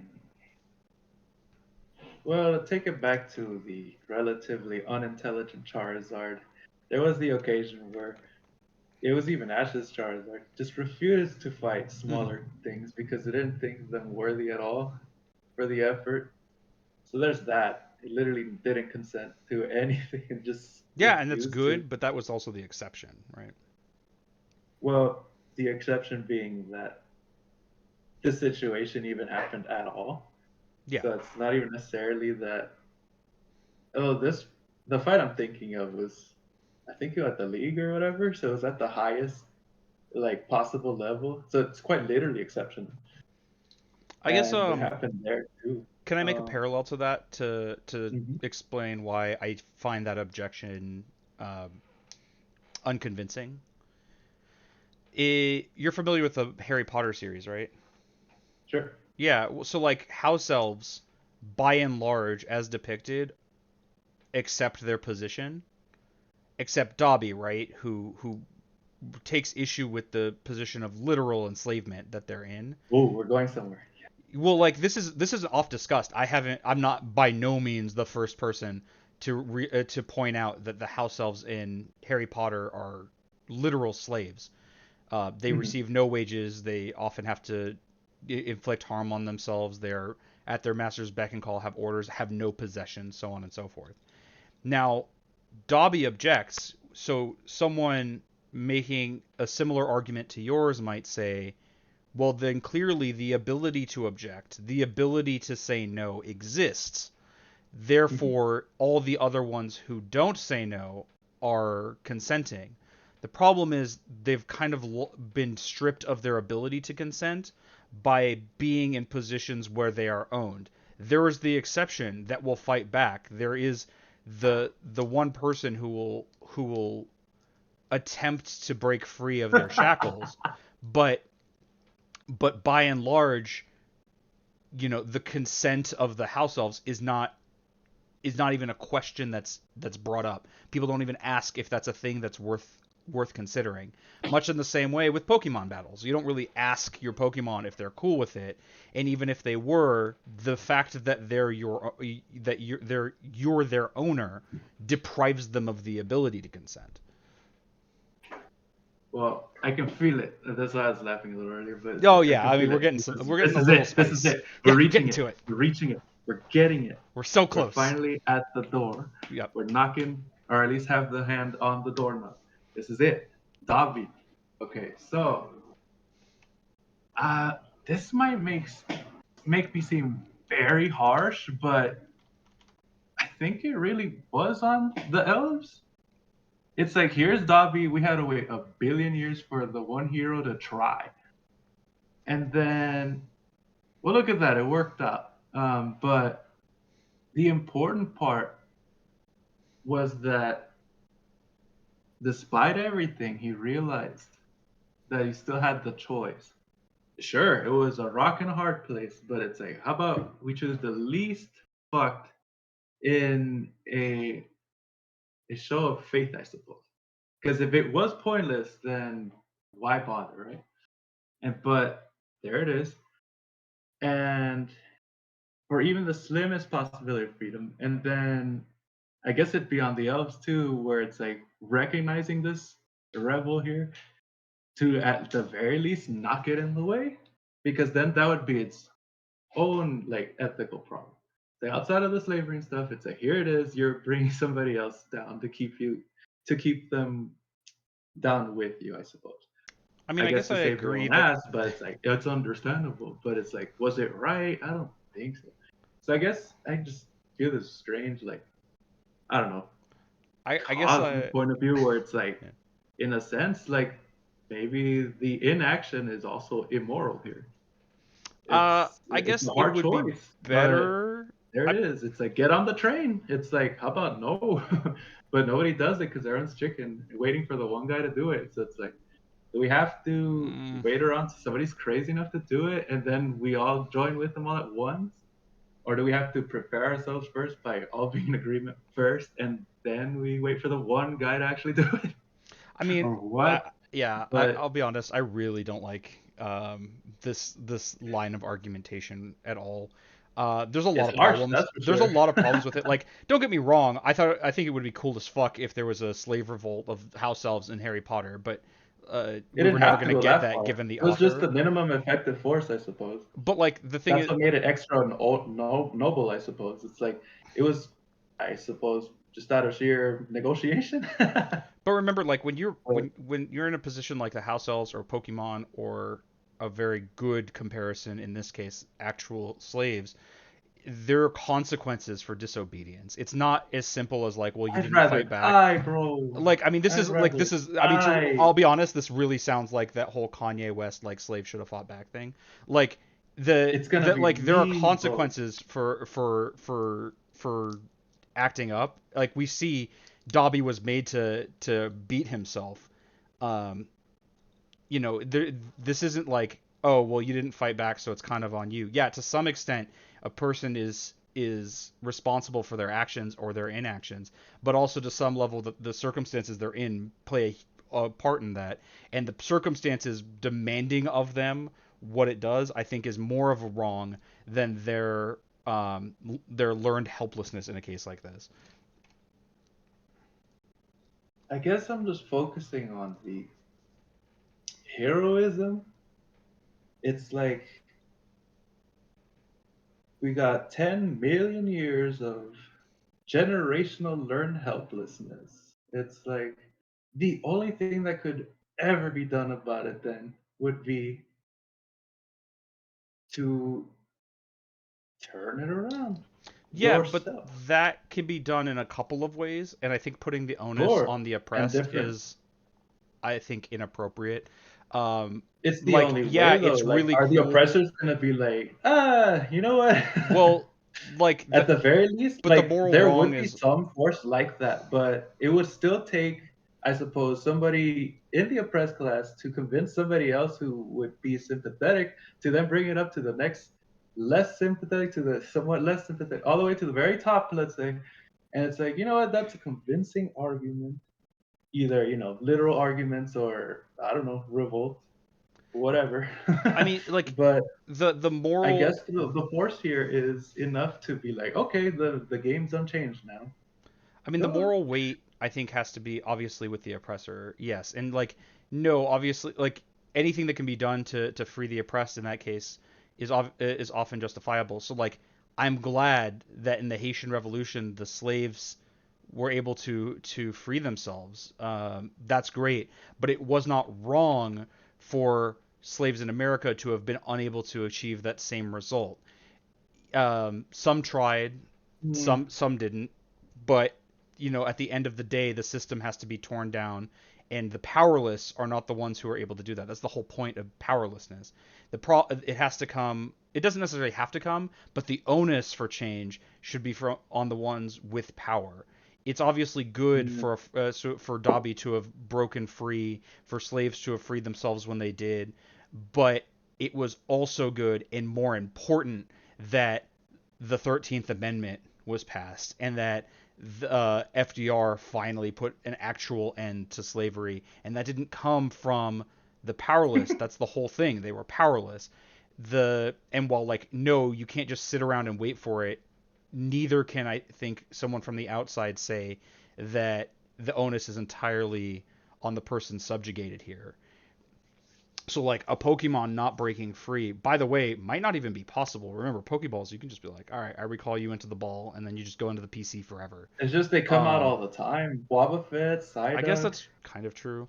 Um, they can step the ball away from each I guess that's other. true. Pikachu refuses to go into the ball. The main character, I guess that's fair. they Okay, can that leave. does that does throw a wrench in things a little bit. Like there is a little bit more of an ability to rebel than I give credit for, but still think that the the the axis on which the problems need to be addressed is more systemic than on the individual who might be uninterested in what they're in the battles they're made to participate in. Um, like Systemic. this is why like if Pokemon were real, I wouldn't leave it to the Pokemon to object if they have issue with it. Instead, I would prefer to build a system wherein the their protection is is built in. The understanding that like their consent is important and inaccessible, and the harm that befalls them is real and something worth reckoning with. And so that's why I would uh, think like yeah, in general, the problem like even if there is some slight ability for a Pokemon to like rebel if they take issue with being put into battles or whatever, mhm. the I would prefer instead like building systems that prevent the abuse of their inability to consent. And that's why I take issue with. That's why I think it's unethical. Is the uh, is the hypothetical or perhaps even, well, canonized enough league rulings enough of a system for you? It helps. It definitely helps a lot, right? Minimizing the harm. It's one thing. Like even leaving the consent question aside, it's better that boxing leagues have rules against like throat punches or whatever. That's just a good thing in general, and it certainly helps because it minimizes the harm that's befalling them. But if they're unable to consent to joining those leagues, and I think the position of subservience makes it impossible for them to consent, then it doesn't solve the totality of the problem. Again, if a Pokemon approaches a trainer saying, "Hey, I want to do this," that's a different story entirely. But if a trainer just wants to enter their Pokemon, right? It's like if you wanted to, enter your dog into the Pokemon fighting ring. Like Did the dog consent to that? Are they capable of consenting? I don't think so. And that there's any harm risk of harm is a problem. I guess I'm just thinking of like the show's examples where it's like, Yeah, in the show they don't deal with "Are this you problem at down, all. Pikachu?" Like, but it's still outside of the limitations of the video game where it's like you only have options of fighting because anything more would make the game more of a life simulator or something. Too many options. And so then with the whole thing being partaking in this Pokemon League and getting the qualifications to go to the highest martial arts ranking, whatever, blah blah blah. It's like usually the Pokemon are like taught that, I don't know, and then they're just like, yes, like more or less. They're I like, guess oh, you down, Pikachu? Yes! Like, Pika, Pika! Or whatever. And I'm like, that seems hype enough to me. And then they sound like a, what? I don't know if this actually happened, so I didn't watch all of it, obviously. But, so I can imagine, like, a more scarier Pokemon or, like, a more, like, what? Like, modest Pokemon? I don't know. What's a nice word? yeah, I mean, Calmer Pokemon and be like, I don't know about this, but I guess a then couple there's of a things small to that. character arc where it's like, I don't know, here, like, so this is what it means to have courage or whatever to do this. Da, da, da, da, da. Anyways, it seems outside of what I guess whatever I it have is a that equates it to dogfighting for you. I guess I have a couple of things to say about that. Like the excitement of the Pokemon, I don't think is super relevant. Like if you went to your dog and you're like, "Do you want to do a fight? Do you want to get into a fight club?" and he starts jumping and barking and be like, "Yeah," like It's just he knows does what that you're really mean saying anything? though. Well, sure, but we can't know the extent to which Pokemon understand words, right? Like understand We can't know each other's communication. thoughts either though. In I fact, don't know. actually, that's not entirely true. We I think there was like some animated like short, either a short or like some episode of the anime where like you see what it's like through the eyes of a Pokemon and like they clearly do not understand human speech. And I think that's different than not being sure that another person understands our speech because I am responding actively to the things you're saying in a way that's understandable, in a way that like dogs really don't, Nothing. in like Pokemon don't really. That said, I think if it helps, there is a version of this Pokemon League idea that I would be okay with. If we could assume that every Pokemon had the intelligence to be able to consent, and instead of their trainers bringing them in and like signing them up, they register independently and say like, "Hey, I'm looking for a trainer. I want to get into this fighting game," and they like meet trainers in that way, and then start training together and participate, I would be okay with that because the ability to consent is guaranteed, and we know that not only like their ability to consent in the league, but their ability to consent with the whims of the trainer because they are not captured by the trainer in a Pokeball. They go look seeking one out, trying to find someone to work with in this regard. This more closely approximates professional fighters Oh. looking for coaches and managers where they are clearly able to consent on their own. They are looking for a partner to help them train, and but they're both their connection with that trainer and their entering into these fights are capable of being and are consensual. Like that version of things, I would be okay with. It's just that Pokemon aren't at human level intelligence. They aren't able to consent, at least in the way I'm looking at things. Does it have to match human level? At the very Like least, well, like our standard for ability to consent depends on the thing, but I think oh, hold on, let me like do a quick like Google. a law kind of Well, version of consent, or like yeah, well, hold on, like the weird abstract cloud that we consider consent, I guess. Like the spooky cloud that's like, oh, this is the consent feeling. I don't know. So okay, yeah. So like even for boxing, I did a quick Google. Like how old do you have to be to participate in professional boxing? Even to be a professional boxer, you have to be 18 because you need to be able to consent for this. I think there are like junior leagues. Um, hold on. How old do you have to be to box as a kid? Youth boxing training is 7 to 17, but I don't know if they actually get into fights. They probably Uh, do. Thailand's pretty awesome. I don't think you can actually like get into like a boxing. I think from what I'm seeing, like I'm seeing like a lot of conflicting ideas. I think you can start boxing in like actual tournaments at 16 or something. So like if Hmm. that's the case, that's going to be my metric here is, what do we consider capable of consenting to martial arts competitions? And it seems to be like 16 to 18.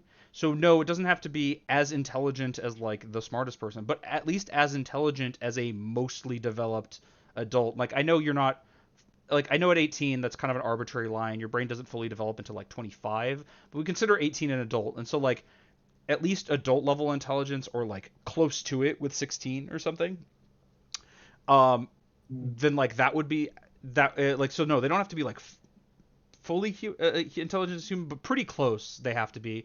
As comparison, the estimate for how smart the average dog is would be like comparable to like less than 5 year old human, something like that. So it'd have to be much much more intelligent than a dog or a cat. And I think cats are considered like closer to like an 8 year old intelligence level. I don't remember exactly.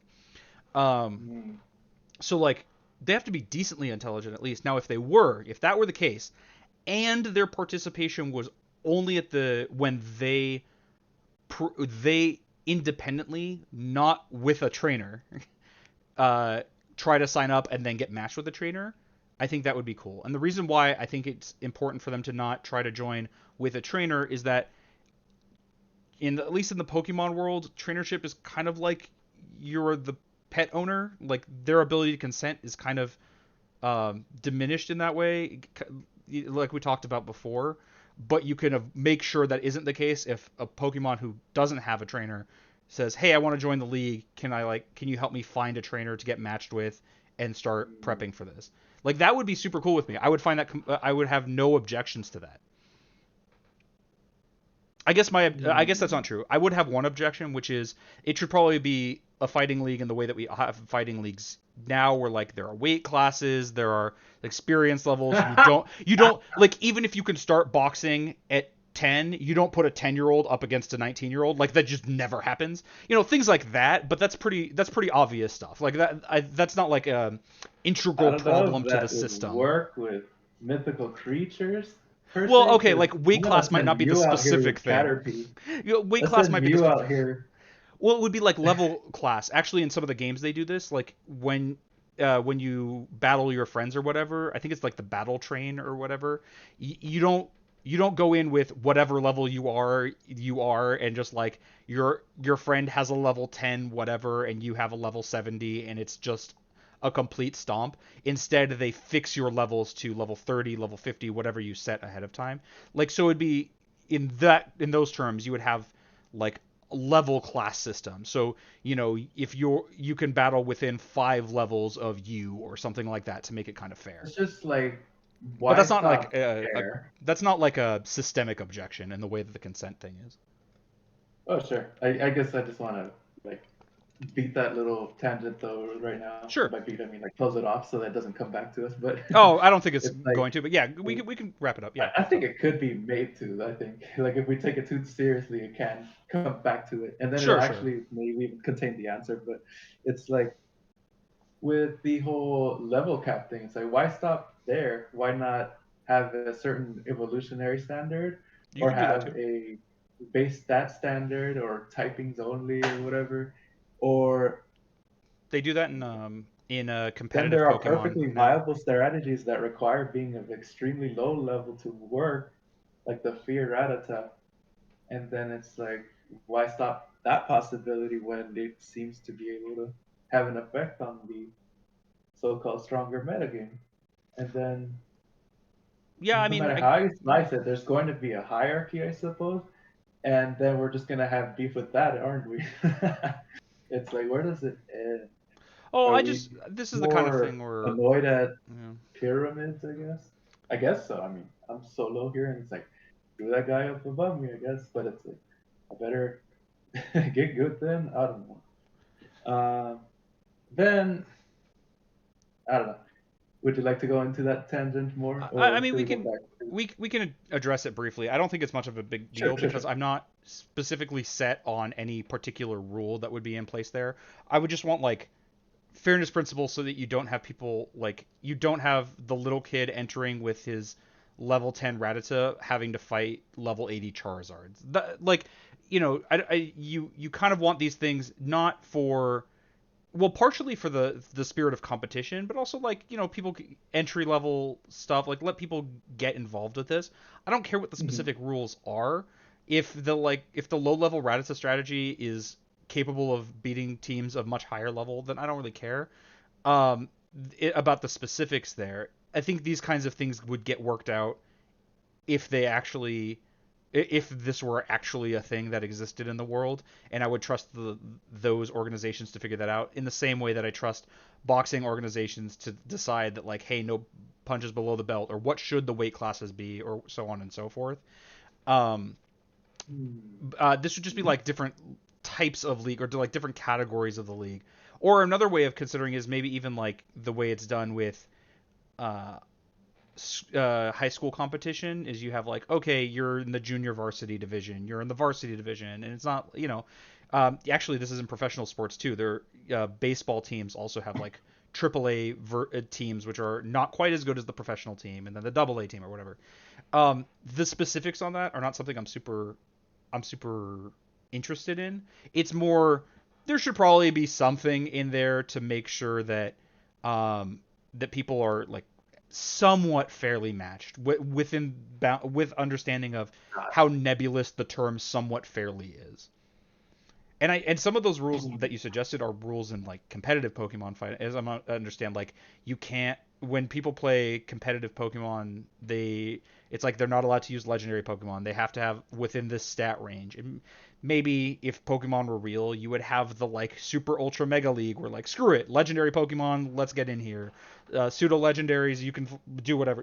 And we let the people decide with their viewership This would what also be exactly what's called is what. like the open like this would be like an open tournament where like anyone can enter, sure, no restrictions or whatever. But I think it would also be good to have, oh, I'm blanking on the name of it, but like have like amateur tournaments in Super Smash Brothers. There's a term for a tournament like this which I'm blanking on, but basically if you have been power ranked you're not allowed to enter, and that's really nice for people who just like want to show up and try to get better in a circumstance where Was it they're like not for just going to get fun, for glory division, something like like where that? they're just not going to get bodied Yeah. by the professionals. And in fact, those tournaments, in my limited experience with them, are far more popular than the ones where anyone can enter.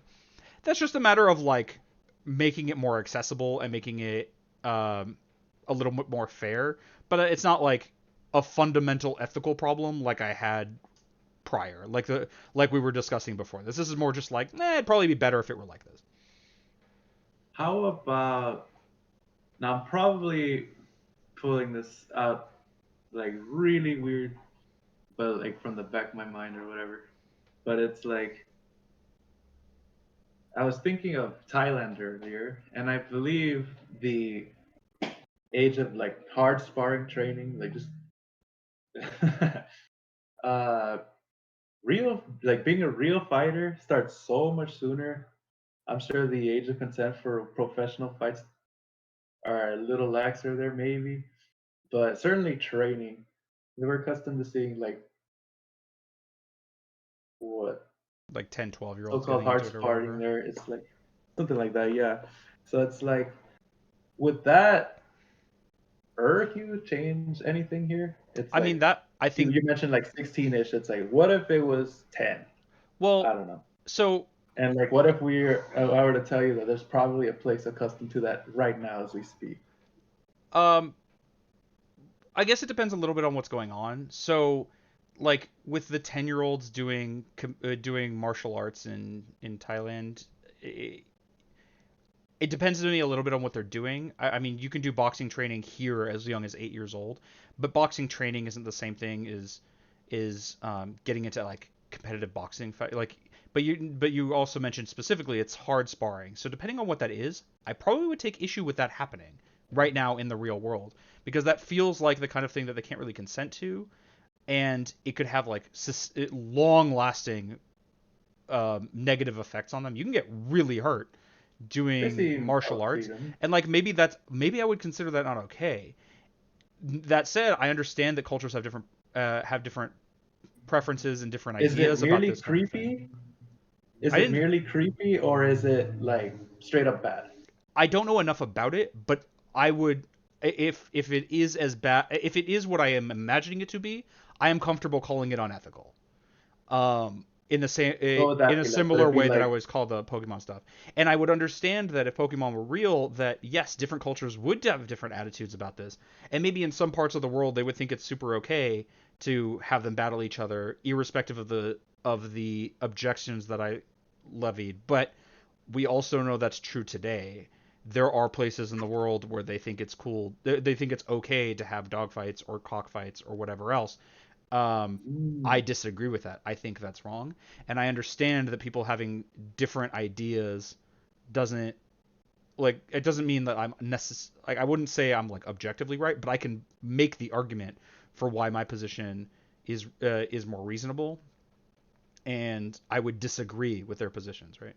That people have different ideas is not like a new concern for ethical dilemmas. hmm. I'm not saying this is my point of view or anything. This is Hmm. more of a, And oh, if I we know. disagree, that's okay.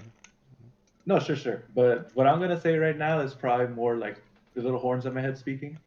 But Sure, it's devil's advocate, something go for like, it. what if, like, I guess for your arguments to object to anything of this nature, it's like you would probably justify them on this, and like using these such and such words with such and such definition. Hmm. It's like, what if the opposing party's culture has a completely different conception of said words, or straight up doesn't have it and doesn't care for it whatsoever? It's like, okay, you talk about consent, which, as far as you're concerned, is defined as da da da da da, and they're like, what's that? I don't care. Uh, it's not convincing. Sure, sure, but my inability to persuade them has nothing to do with like I'm new to this, truthfulness of by my the way. argument.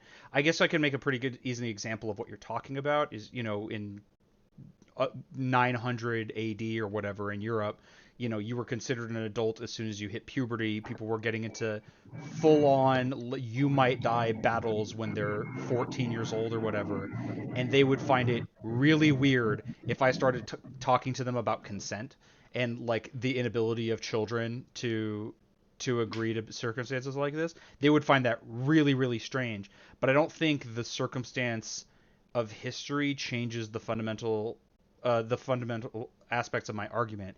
The main question that would come up there is the idea of consent reasonable? Is it something that we should factor in? If so, where is that line, or at the very least where is an approximation of that line, which 18 is just an approximation. If someone were to come to me, for example, from some like either alien or future society where they have a very different idea of consent, and they say, actually, we think it's pretty unethical that you allow 18-year-olds to go to war. Their brains aren't fully developed. They can't consent to that. They should be 25. I think I would end up agreeing with them, even though our social convention is different, because that argument makes sense to me, and in the context, the more available the context allows that It's to be just, I think factor you're in, like the jumping on. better. We're in a Yeah, society now where like unfortunately like things are such where if you waited until 20 if we didn't allow for people to consent until they were 25, there would be pretty serious social problems. That doesn't make it okay that we don't wait that long, but it does make it kind of impossible for us to do that. So like it's different time and place, so you can make different arguments, but I think at the very least from where I'm standing, I could make that. I think having a different conception, like not maybe having different ideas of consent or not really caring about it, like with the person in 900 AD, I don't think it much matters for the argument I'm making. it's just, I'm more trying to, like, I guess philosophy and debate and all these things. It's like, I'm rather new. I just jumped in and see Oh what would yeah, happen. I get that. So I'm just like, what happens if that happens, what do we do about it? Sure, yeah, and like that is a Like, problem. That is a it's like, problem in okay, there's ethics. a line where it's like, okay, sure, we disagree or whatever, but then there's a line where it's like, um, you know, why shouldn't I drown people? I don't know. And then it's like, I don't even remotely, uh, like when you said the whole 25-year-old thing, it's like, it came to mind that we jumped off, like, for that to be understandable to you, to be made an argument towards you that you would actually be able to agree or disagree on, they'd have to more or less jump off of the previous standard of 18. So you're already in that direction, let's say. But what if it's like an entirely different branch altogether where it's literally not parallel or anywhere close? So you're saying Could be like higher, if I could be encountered lower. We have no someone, idea. so if I encountered someone who had no concept of like age of consent, like that wasn't a thing that made sense to them, like how would I handle a Sure, situation like let's that? Is go that what you're there. It's asking? like, what do we do about it? Like, Well, again, I'm not saying anything one way or the other, but it's like, sure. huh, I think about it. What do we do about it? Yeah, I mean that's fair. I mean there are a couple of like ways of answering that question. There's like two types of approach, at least in the way I look at things, having come from I mean I don't know if I mentioned this to you before, but I used to do competitive debate, and so I do have a decent amount of experience with this, and I guess on that note, I know you're just jumping in. You're doing a great job. Like I know you feel like you're like new to it or whatever, but you're doing great. Don't Oh, worry about that, and it's awesome that you are just jumping in. That's super cool. There are two different like avenues of approach there. One is the question of persuasiveness. If I just want to like get the person to agree with me, I might say different things. The other is like, can I make an argument about it? And I think I can make arguments about consent. You can make it. You can. You can start with. Now, obviously, there's always questions behind the question, and what I mean by that is like, you know, if I say, consent is important, you have to understand like there are some assumptions I'm making there, and you can ask why indefinitely backwards. But we can start with like we understand that harm harm to humans is bad. Like, and if we disagree with that, I don't think that you do, by the way. But if the person I'm talking to, the for sure. hypothetical person who doesn't understand the idea of age of consent, um, like if they disagree with that, we can back that up further. I'm gonna assume for the moment they don't, but like harm to people is bad, and like people should probably be responsible for the choices they make. And if they are unable to make reasonable choices, then they shouldn't be responsible for those, right? And so being able to make decisions based on to be able to make decisions, they should be relatively able they should be able to understand the consequences of those in order to be able to make the decision in like a legal sense. And we can justify this by saying things like, okay, like if you had an infant that was like literally just born, doesn't know any language, whatever, just like flailing about, and they like accidentally knock over a lamp, do you like sue? Would it make any sense to you whatsoever to sue them for destruction of property? No, they didn't know what they were doing. And the ability to know what you are doing is pretty relevant. In the same way that it doesn't really make any sense for you to like sue the earth because there was an earthquake and that broke some of your dishes or whatever. Like I know people in the past have done things like that, and you could work them up to this position, but we're like assuming I don't have to do all of that work, which is possible, by the way. And so you go, What a okay, well, like if a person needs to be able to understand what it is that they do in order to be culpable for a decision and be able to, and there are certain decisions that maybe they shouldn't be allowed to make because they don't understand them, then you start getting into like, well, when can someone make a decision? Well, they have to be able to understand it. What does it mean to be able to understand it? And that's when you start getting of like, well, if you are too young, you literally can't understand certain things. Your brain's not capable of doing that. So maybe there should be an age at which your brain is. We assume your brain will be capable of doing so, and therefore you are able to consent. Right? Like this is a way that I could try to express to a person who just doesn't understand why that should be a thing. What's going on? Like, yeah, I could. It would probably take a lot of time and a lot of work, but I could explain this to the person in 900 BC or 900 AD, and like presuming that they can that they're following along with the arguments and not just like I'm your lord, do what I say, cut my head off. Like I could probably convince them of these kinds of positions. And by the way, I probably wouldn't try to convince them that 18 is the reasonable age of consent. I would probably aim for 25 because that's a lot more reasonable as a designation. 18 is kind of arbitrary, but through like cultural cultural like development, it's kind of an emergent number. We just kind of picked that one out of a hat ish. So like that's the one we have. I guess that's just like the next thing too. It's like how do these different sets of rules arise in the first place? The rising of rules as such, where it's like okay, 1825, whatever. How would these develop at all?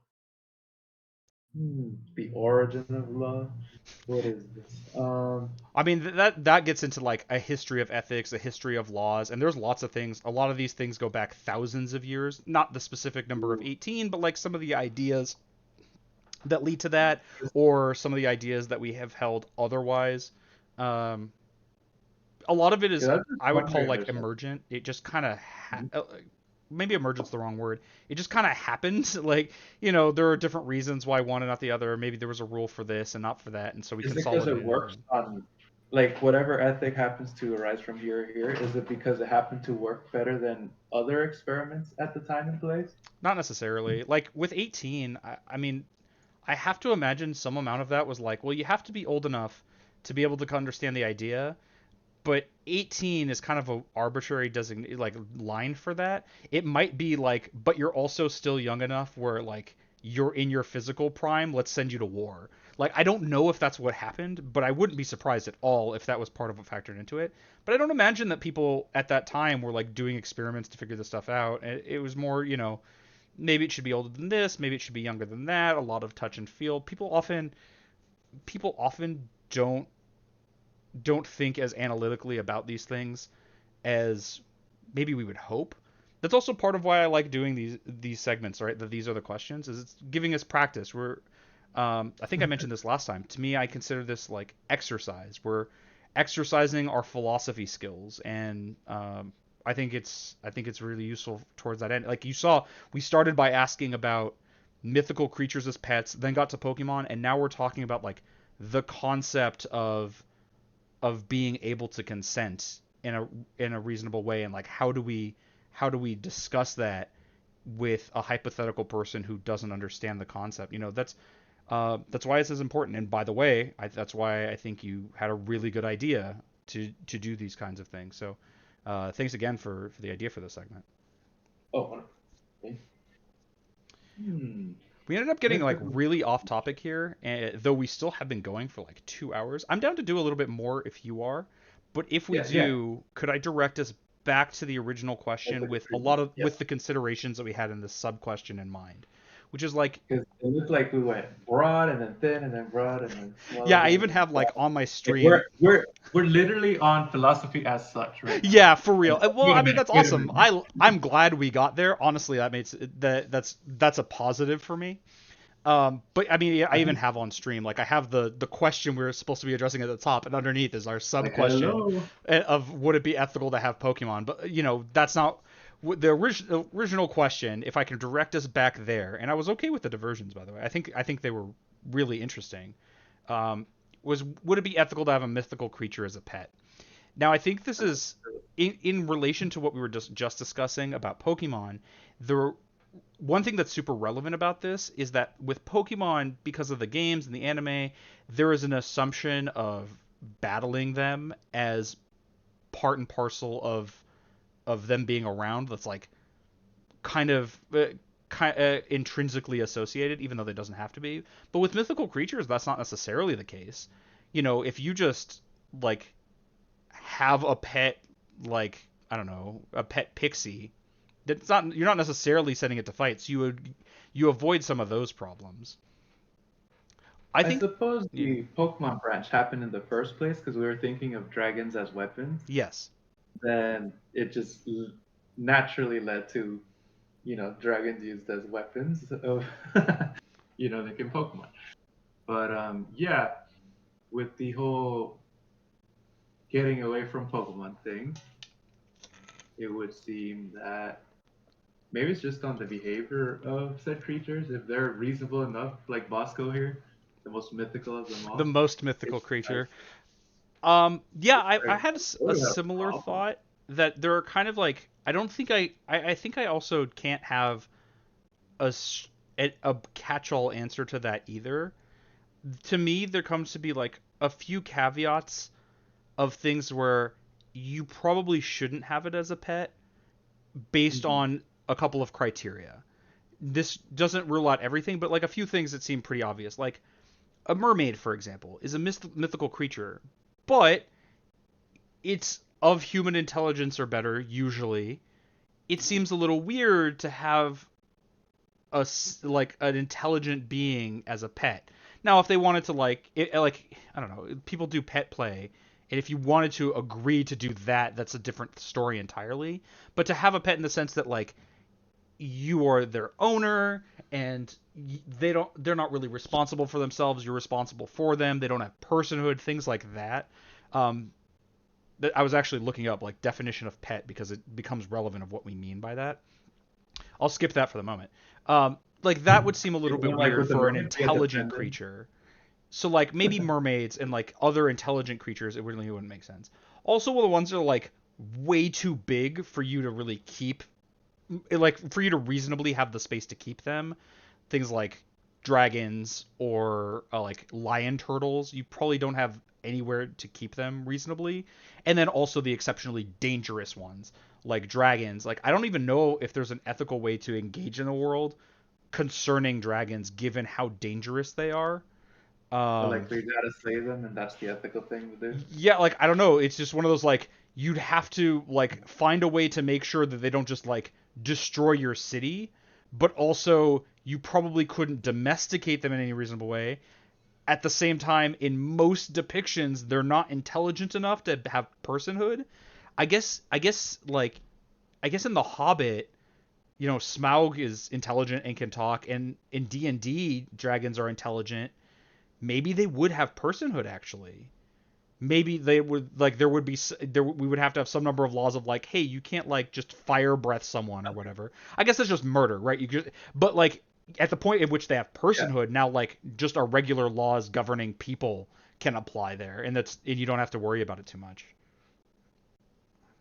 yeah. Like at the point where even if they were to have personhood, like officially speaking, then we can just sue the dragon, I guess. So, and then that would be its own thing. I don't know if pet would even work anymore. It's like he'd probably refer to himself as like a roommate or something. But Yeah, yeah, that was my like, thought oh, too. Yeah. technically roommate, you can call me whatever you want. Like, Sure, okay. yeah, exactly. It's like So, we can do pet play if that's hot for you or whatever, but like that's not yeah, it wouldn't come with the understanding of what a pet is that we normally have. Things like, it it is not an entity unto itself. It belongs to its owner in a way, even if you have like a positive relationship, which a lot of pet owners do. Like at the end of the day, um it's not really like it's not really considered its own agent.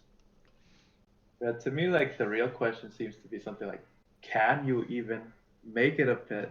In the sense that, like, all right, let's say it's completely allowed. It's like, is it gonna let you make it its pet? For That was starters, their like yeah. your numbers are probably very low, and you manage to actually catch on yourself or hire somebody, I guess, to do it, whatever, or buy one at the black market, blah blah blah, because everyone wants it. So obviously, like the most competitive metagame would be the black market, and so then it's like, okay, you managed to finally get one, Pet Shop of Horrors or whatever style, and then it's like, do you really like?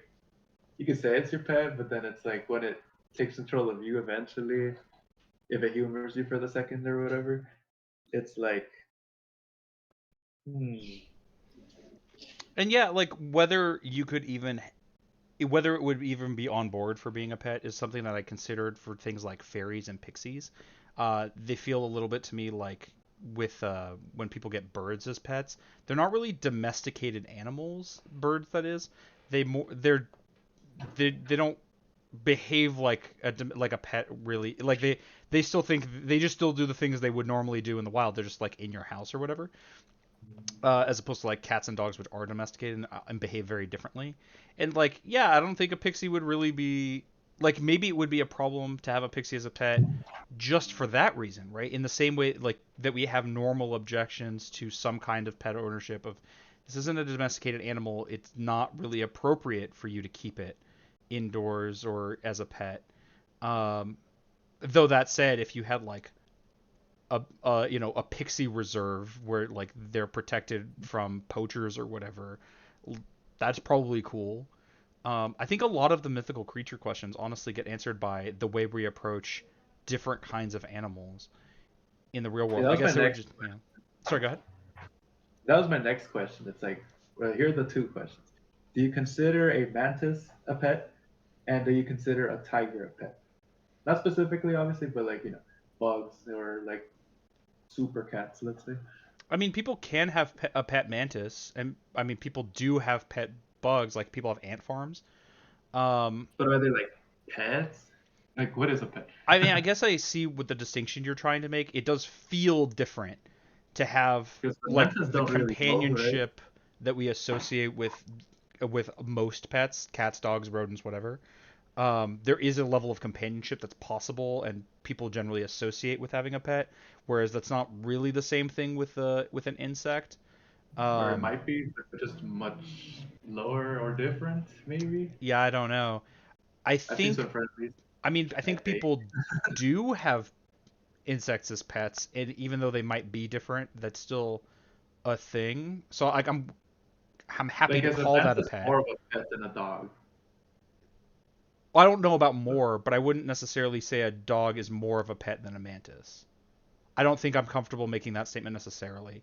I could be convinced, but I don't think I would at the outset make the claim that a dog is more of a pet.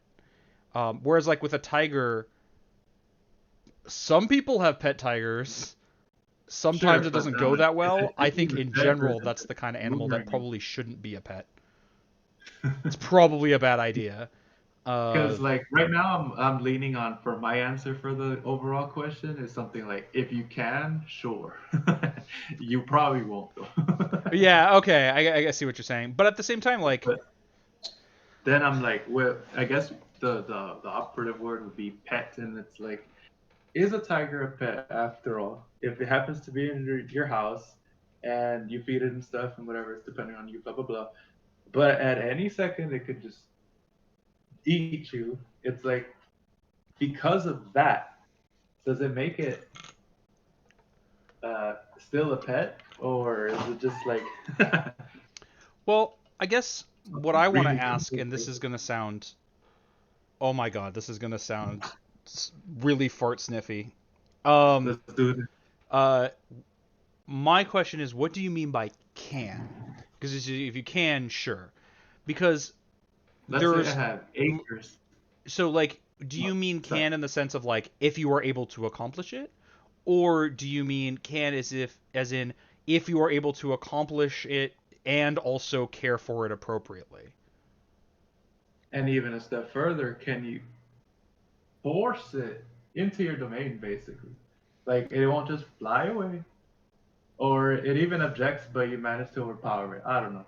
So I guess Or my maybe there's either degrees to this, but let's take the first few degrees that you said. So the first easiest one would probably be like if you can take care of it. It's like here I got many many acres of land. Like I won't suddenly have a dragon in my apartment. It's like I got all of the grasslands, and you could I don't know go hunt even because it's a free range dragon, and it comes back and stuff. It's like if you can, and it lets you do that, and it comes back. I guess it's yours. And then there's a level of does the dragon just straight up not kill you, and then it's like it looks like your pet, I guess, I guess then I have a bit yes, of a it. testing question for you. I think I can guess as to what your answer will be, but let's find out. So Sure. because I want to interrogate, I guess, exactly what you mean by if you can, sure. All right, that's what I'm trying to get to the Yes, bottom of. yes. So in the world now, Hmm. would that mean that like okay, if with the paradigm, if you can, then sure you can have it as a pet. Does that mean that if I were to like acquire a baby hippo, then like Hmm. bring it back to my home and then put it in a cage so that when it's an adult and could easily overpower me, it's locked in there and it can't do that. Would that is that what you mean by would that fall into your category of if you can, in the sense that I have not been I have not been or I have been successful in keeping it? Or would that be not what you mean, and instead you mean, well, no, if you can keep it in a way where it would be healthy and whatever. So I'd have to. It wouldn't be Let's enough go for me all to the way. cage Yeah. it. I would also have to give it room to move around, food, water, exercise, like be able to care for it properly. Is the ability to care for it properly part of what you mean by if you can? Let's make it as dreadful as possible. It's in a cage way too small, and it's coming out of the holes or whatever, the skin or whatever. I'm cartoonifying it in my head. Oops. But let's say, for all intents and purposes, it's perfectly like it's living. That's it. I'm not saying this is the ideal, obviously, but Right. what makes it a pet as opposed to a zoo animal, as opposed to a slave, as opposed to like I think the even if distinction between zoo animal in that circumstance is that this is not being done as part of an effort to display the animal in a zoo.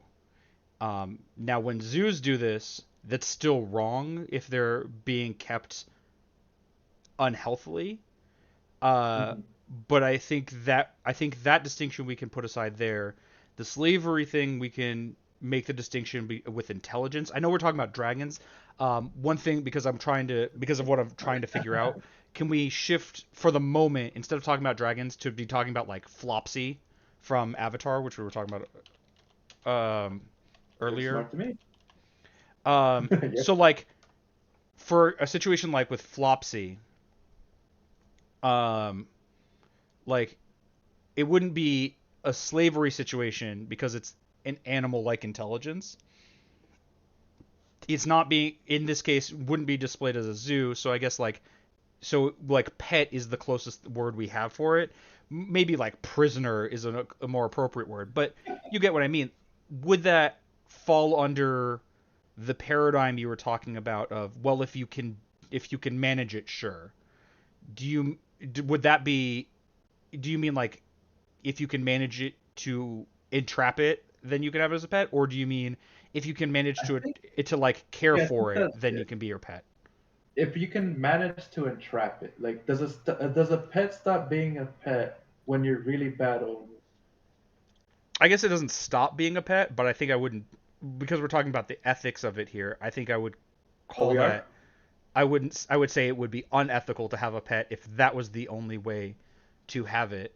The only way I would consider it ethical is if you could care for it properly. That's what I assumed you were gonna get to, and that's why I was asking this. Is imagine we're on the same page of like it can be ethical if you can manage to keep it and care for it.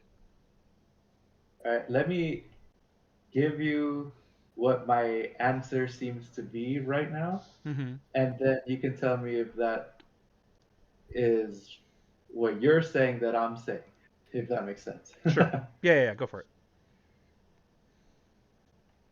um, Yeah, the first problem in any discussion like this is making sure you understand each other. This is why definitions are so important. So yeah, like yeah, please hit me up. Let's see if we can all figure right, out. We'll make sure we're on the so same page. if you can capture it, then it's a pet, but that doesn't change whether or not you're good, like the ethics of your actual treatment of the animal.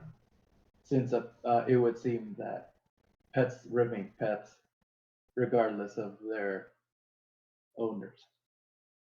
I agree That with the one distinction you're technical making truth. that Like mistreating we can an have a beef with however people are raising their dragons or whatever, but outside of that though, like it would be a pet.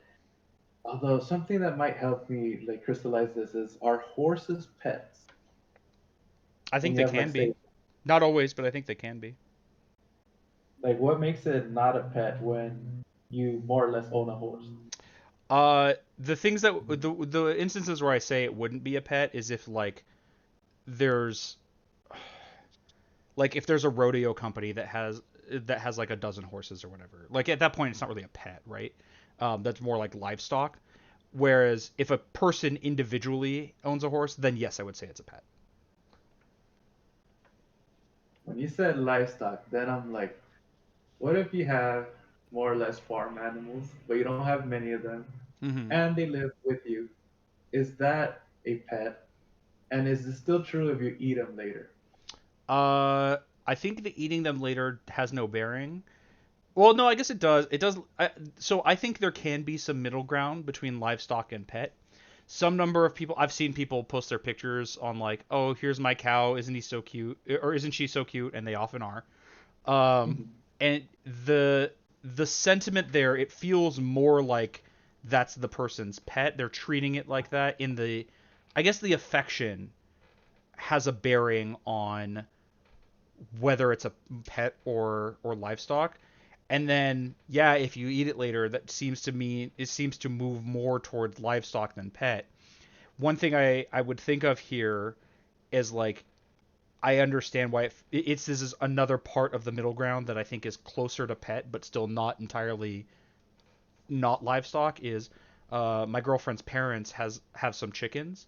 They don't eat them, uh, but they do eat their eggs, and they're considered pets. They're treated like pets for the most part. They're cared for. There's an amount of companionship, but less. I mean, they're birds. How much can they really do in that regard?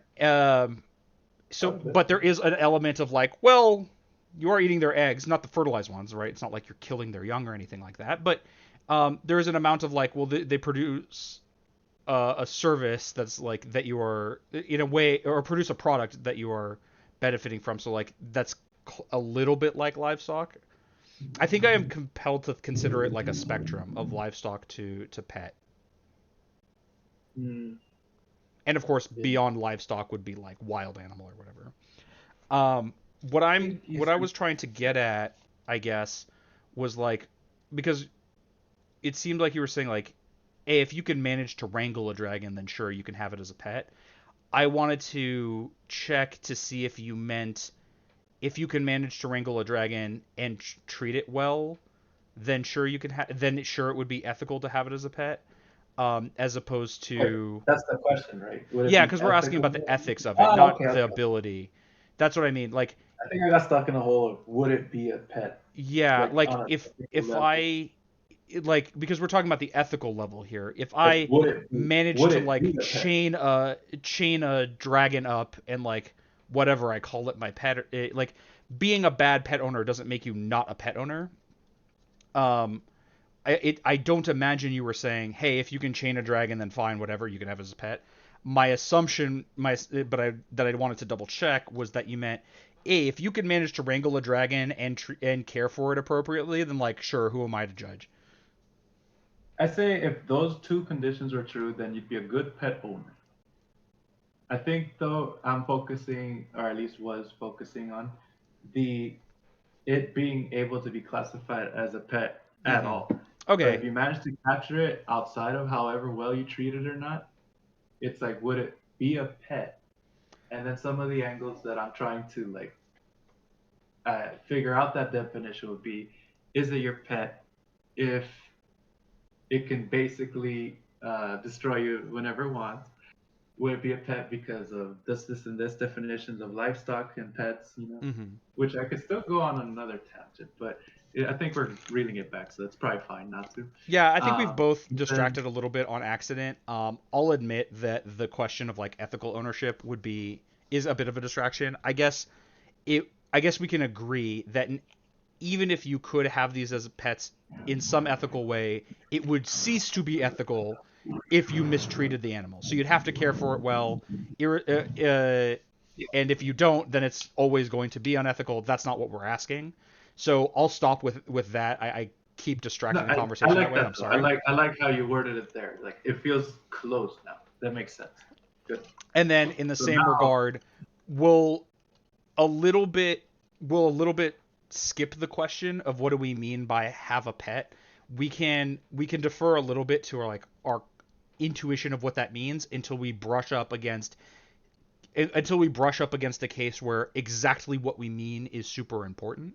So like in the Mhm. case of a dragon, whether you can have it as a pet, we mean like can it be your pet in the same way a dog is a pet? It belongs to you. Anything it does is your responsibility. It doesn't really have personhood in that way. It is your responsibility to care for it. Any damage it does is your fault. Um, but there are reasons why it might not be ethical to have a pet in the same way to have certain mythical creatures as pets in the same way that it's unethical to have certain animals that exist today as pets. It's not really ethical for you to have like as your personal pet like a bear. Is Now it there in are fact? cases where you could own a bear and that could be ethical, like if you have a reserve or whatever. But we're talking about in the context of like just in your home or whatever. Is it in fact unethical not to have? Like, I mean, I guess if you can to care for it appropriately, maybe it's not. But they're not like, is really it strictly on the domesticated. bear's behavior? I guess it's just not And really even if they are domesticated. domesticated, I'm sure a kick from a cow would absolutely destroy me. Like, I guess that's true. Yeah, maybe there aren't these hard and fast rules. I guess there are reasons why having certain animals can become unethical. it's So like the if it's effect, right? endangered, you probably shouldn't be allowed to have it as a pet because like there are problems associated with that. I guess I can't really think of a reason why it would be wrong to have a bear as a pet if you could care for it appropriately, which is something we're assuming in this discussion. I guess the reason why it's not okay for most people to have a bear is that most people cannot care for it appropriately, and that's probably why it's disallowed generally speaking. And by that, do you mean the well-being of the bear or Yes, the well-behavior of the bear? the well-being of the bear. Like the Because let's say I the have well all the behavior is needs in also the built into world. that. Like I guess both. Like if the bear is like even if you can care for it well, but the bear is constantly like climbing over your fence and busting into your neighbor's house or whatever, that's a problem. But I think I would consider as part of like properly caring for the animal is also like making sure it stays out of trouble. Hmm. Okay.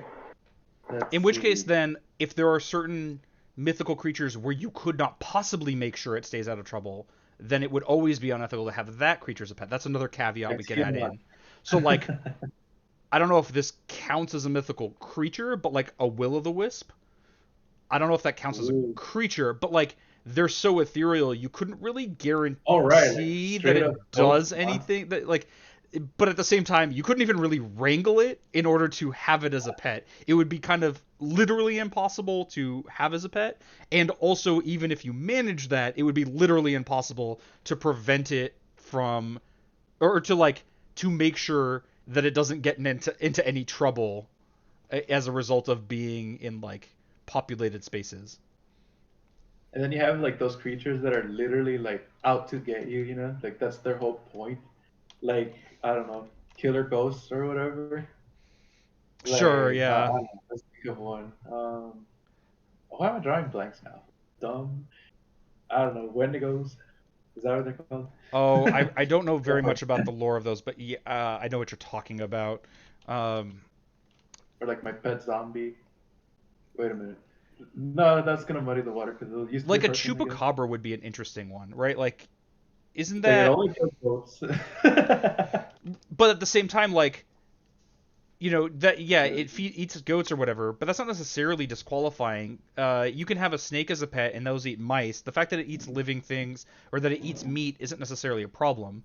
I don't. You'd have to have access to goat meat, but that's not unusual. It's people do eat goats.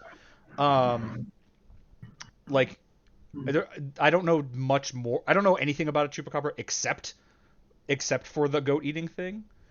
Um, Pretty much. yeah, like I don't know like how wacky they I guess get it's with more of it. a nuisance. Like on the practical end, it'd be something Mm. like, oh, they're like coyotes or something. They're all they're here for is to mess up your farm. I guess maybe But one example of that's the something that story.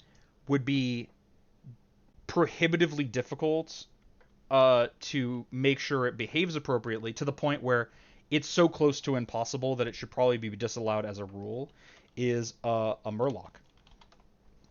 What's that? Oh, I thought you'd be familiar. From World of Warcraft, they're like these fish peoples. You should give it a quick Google. Ah, They're like always getting into trouble. They have their own language in society, but they're like, I don't know. It's weird because they have language in society and are able to like learn how to use weapons and stuff, but they're portrayed pretty clearly as very unintelligent. Um, Most of them. So like the intelligence factor of like, well, this is a sentient, intelligent being. You probably shouldn't have it as a pet. We're gonna skip that part. But they're so unruly that I think it would be unreasonable to I think it would be more reasonable to assume most people couldn't make sure that they don't just cause havoc than to allow it and just take issue with the people who aren't able to wrangle them. And there are probably some animals in the real world that are like that, and that's why you can't have them as pets. hmm. It's like, what if I got a master ball and I captured Leviathan itself? It's like, Oh, it, another category of like you probably shouldn't have this as a pet is if it is unlikely to the point of extreme that you couldn't provide an appropriate habitat for it. So like there's nothing wrong inherently with having a penguin for a pet. At least I don't think there's anything unethical about it. Maybe someone who knows more about penguins can like tell me can tell me something I don't know of like no, having it up as a pet at all would be a problem. But it's pretty unlikely that if you're living in America, for example, that you would be able to provide an appropriate habitat for it. It's too hot in most of the country most of the time. They are evolved for living in a frozen environment or it's extremely cold. It'd be too hot for them.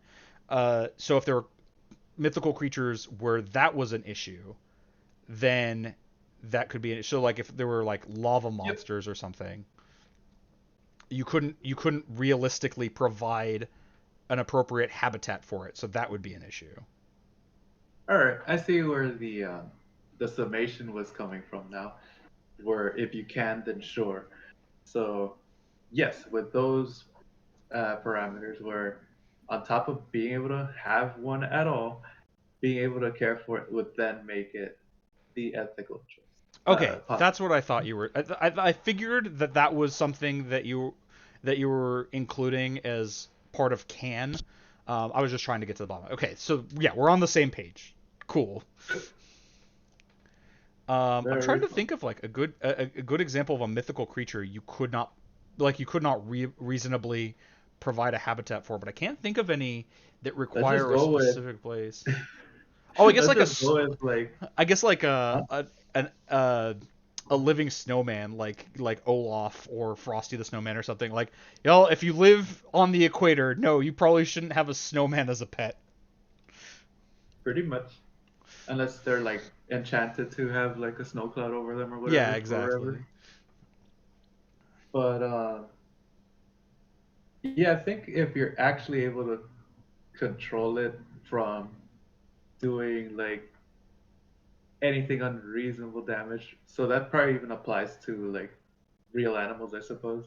Hmm. Like the only reason it's unethical to have a tiger is the chances of you being the one Yeah, to they're make not. this tiger 100% like docile, let's say, it's so low that we're just gonna assume otherwise it's impossible or something. But if you can, and it's obvious to everybody, and then I guess it is. But such a miracle situation is like an exception, so it doesn't make the rule, I guess, or at the very least the convention. And that's outside of things like the tiger's like endangerment status or whatever. So then back to dragons because I like them Mm-mm. and I want That's pets. the I one you're chose most interested Charizard. in, huh? I chose Charizard. Yes, Oh, okay. I get it now. All right, I took so Charizard before he was cool. Wait, he was listen, always man, cool. Huh? I'm a Squirtle boy myself. All right. Then we must fight. In that Well, case, I I'm don't just want to because kidding. I'm scared that I'll like extinguish the flame of your Charizard. I don't want to kill your Charizard. Oh, I'm so that reminds me of a point that was gonna be like a tangent earlier, but it was something like I don't know, the like a chokehold can kill you too. I guess we don't ban them.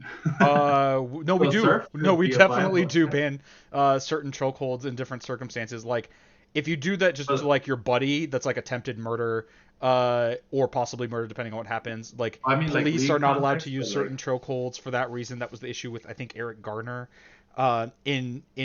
In professional martial arts, there are certain chokeholds that are not allowed. We definitely do ban certain chokeholds because of their danger. it's just that the rear naked choke is very effective and pretty awesome, but it's still in like all sorts of mixed martial arts context. So it's like, what exactly is the line besides it looking rather grisly sometimes? Hmm. I know some moves are obviously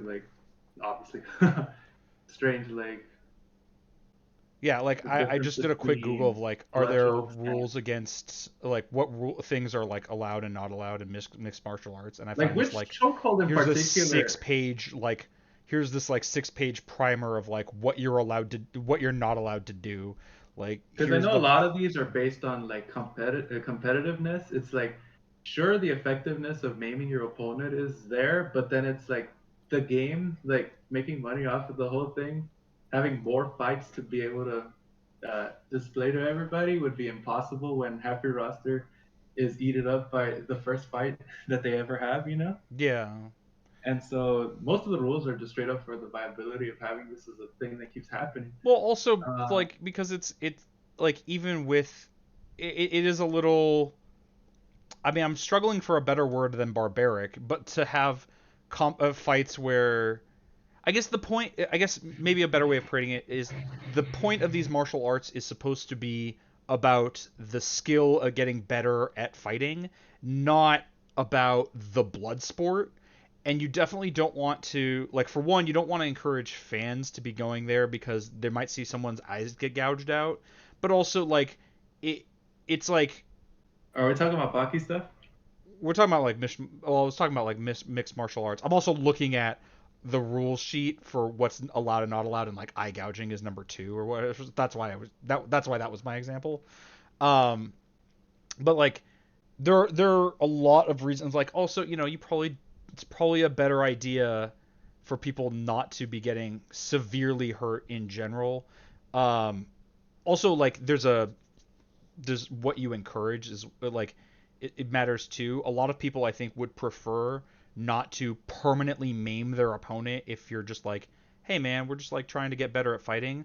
But then there are going to be some people who are like, I'm a win no The matter real what, psychos and like I'm taking everybody's eyes with me. Like that's really bad. You probably don't want that. You don't want sociopaths showing up in the ring with the intent to kill or whatever. It's just probably better for society generally speaking that we don't have fights to the death. That's and that's why probably they're that's probably extremely bad illegal actually. and probably extremely rare as well. I'm thinking like Baki shit garbage where it's like I'm sure somewhere in this filthy world there's an underground league of, you know, no holds barred, anything goes to the death fights where somehow all the fighters there are absolutely there like on their own volition. Hmm. They're in fact there to improve their martial arts. And how do you improve beyond, the ultimate way to improve is in fact to I mean, yeah, I don't be know. in these. I'm And I'm think like, and then there's a lot of money to be made, I'm sure, with all the betting and the blood sport fascination. It's like obviously can't get any uh direct and straight up gladiator fighting, but obviously that's unethical. yeah, I mean it But seems like to pretty give messed up no if people are credit, fighting to the death. Like I'm thinking of I'm sure that. it's out there, but it is illegal. So it's like straight up, it's probably outside of our definitions here because we already agree. But and then Yeah, we and could you just say probably don't want to forever. like I have a disagree. mechanism It's for unethical. legalized murder. I'll watch the video though, but like it's fucked. I'll tell you that. Like I was watching this. But I was thinking to that movie, that Jet Li movie, Fearless, where like uh, that's part of. I don't know if this was ever a thing that was real. Maybe it was, but like at the outset of the movie, there's like a lot of these martial arts competitions and exhibitions where they sign death waivers at the beginning. So like, hey, if you die, that that's not my, well, fair enough. That's it's not probably on true me. in regular But like, boxing as well. but it's like it's depicted as like this is actually kind of a shitty part of the culture. Like this, it shouldn't be like this. It shouldn't be a like you probably shouldn't be signing it, like be entering into these events where you might die constantly. It's probably a bad thing for society to have a mechanism for legalized murder. You just sign away these things and whoever murders the other is cool. Like that's probably not good. Could you imagine It's if just like that it's every time two probably. people like Mhm. wanted to kill each other, they could legally sign a piece of paper that absolves them of responsibility when they fight to the death? That's probably really Wait. bad. You're saying that's what was it? What's Am I up? getting interrupted? Uh, I have to step out for a second. That's kind of weird. Everything okay? I thought the whole world don't bother me when I'm streaming. It's okay. We're getting to where I normally cut it anyway, and we're off topic again. So The if you got hockey something stuff else to is take so care funny of, though.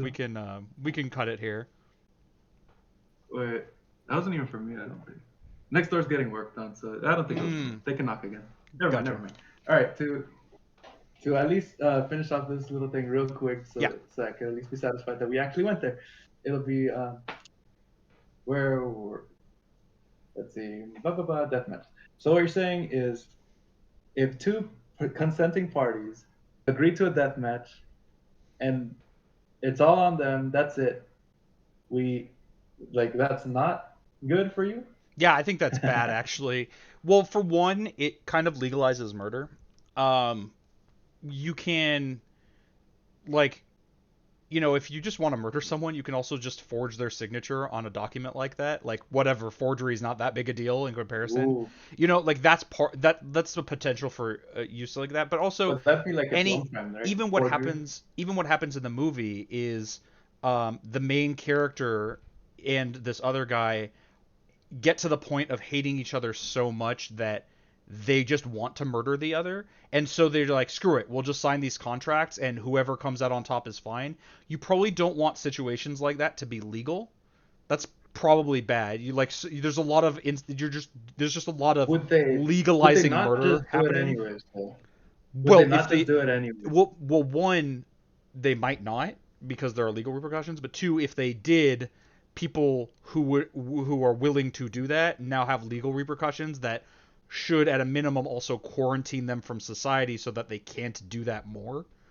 Um, Because I know that like legal that repercussions are pretty happens important all here. the time. Beefs with people, killing each other, blah blah blah, never-ending revenge, loop, da da da da, and hopefully uh, prisons and cops still a thing. So you know, if they work properly, then that's that mechanism which would put them away and then get them out the way of everybody else. So it's like okay, but with I just the think we see a lot more killing and what I would consider murder if that were a thing that was in society. I think there are people who would, if that were allowed, like if they could just agree to do a death match with their worst enemy and because just like get a it's kill, like already I been think a lot of people would do that, and so we see a lot less murders because there isn't a mechanism for legalization.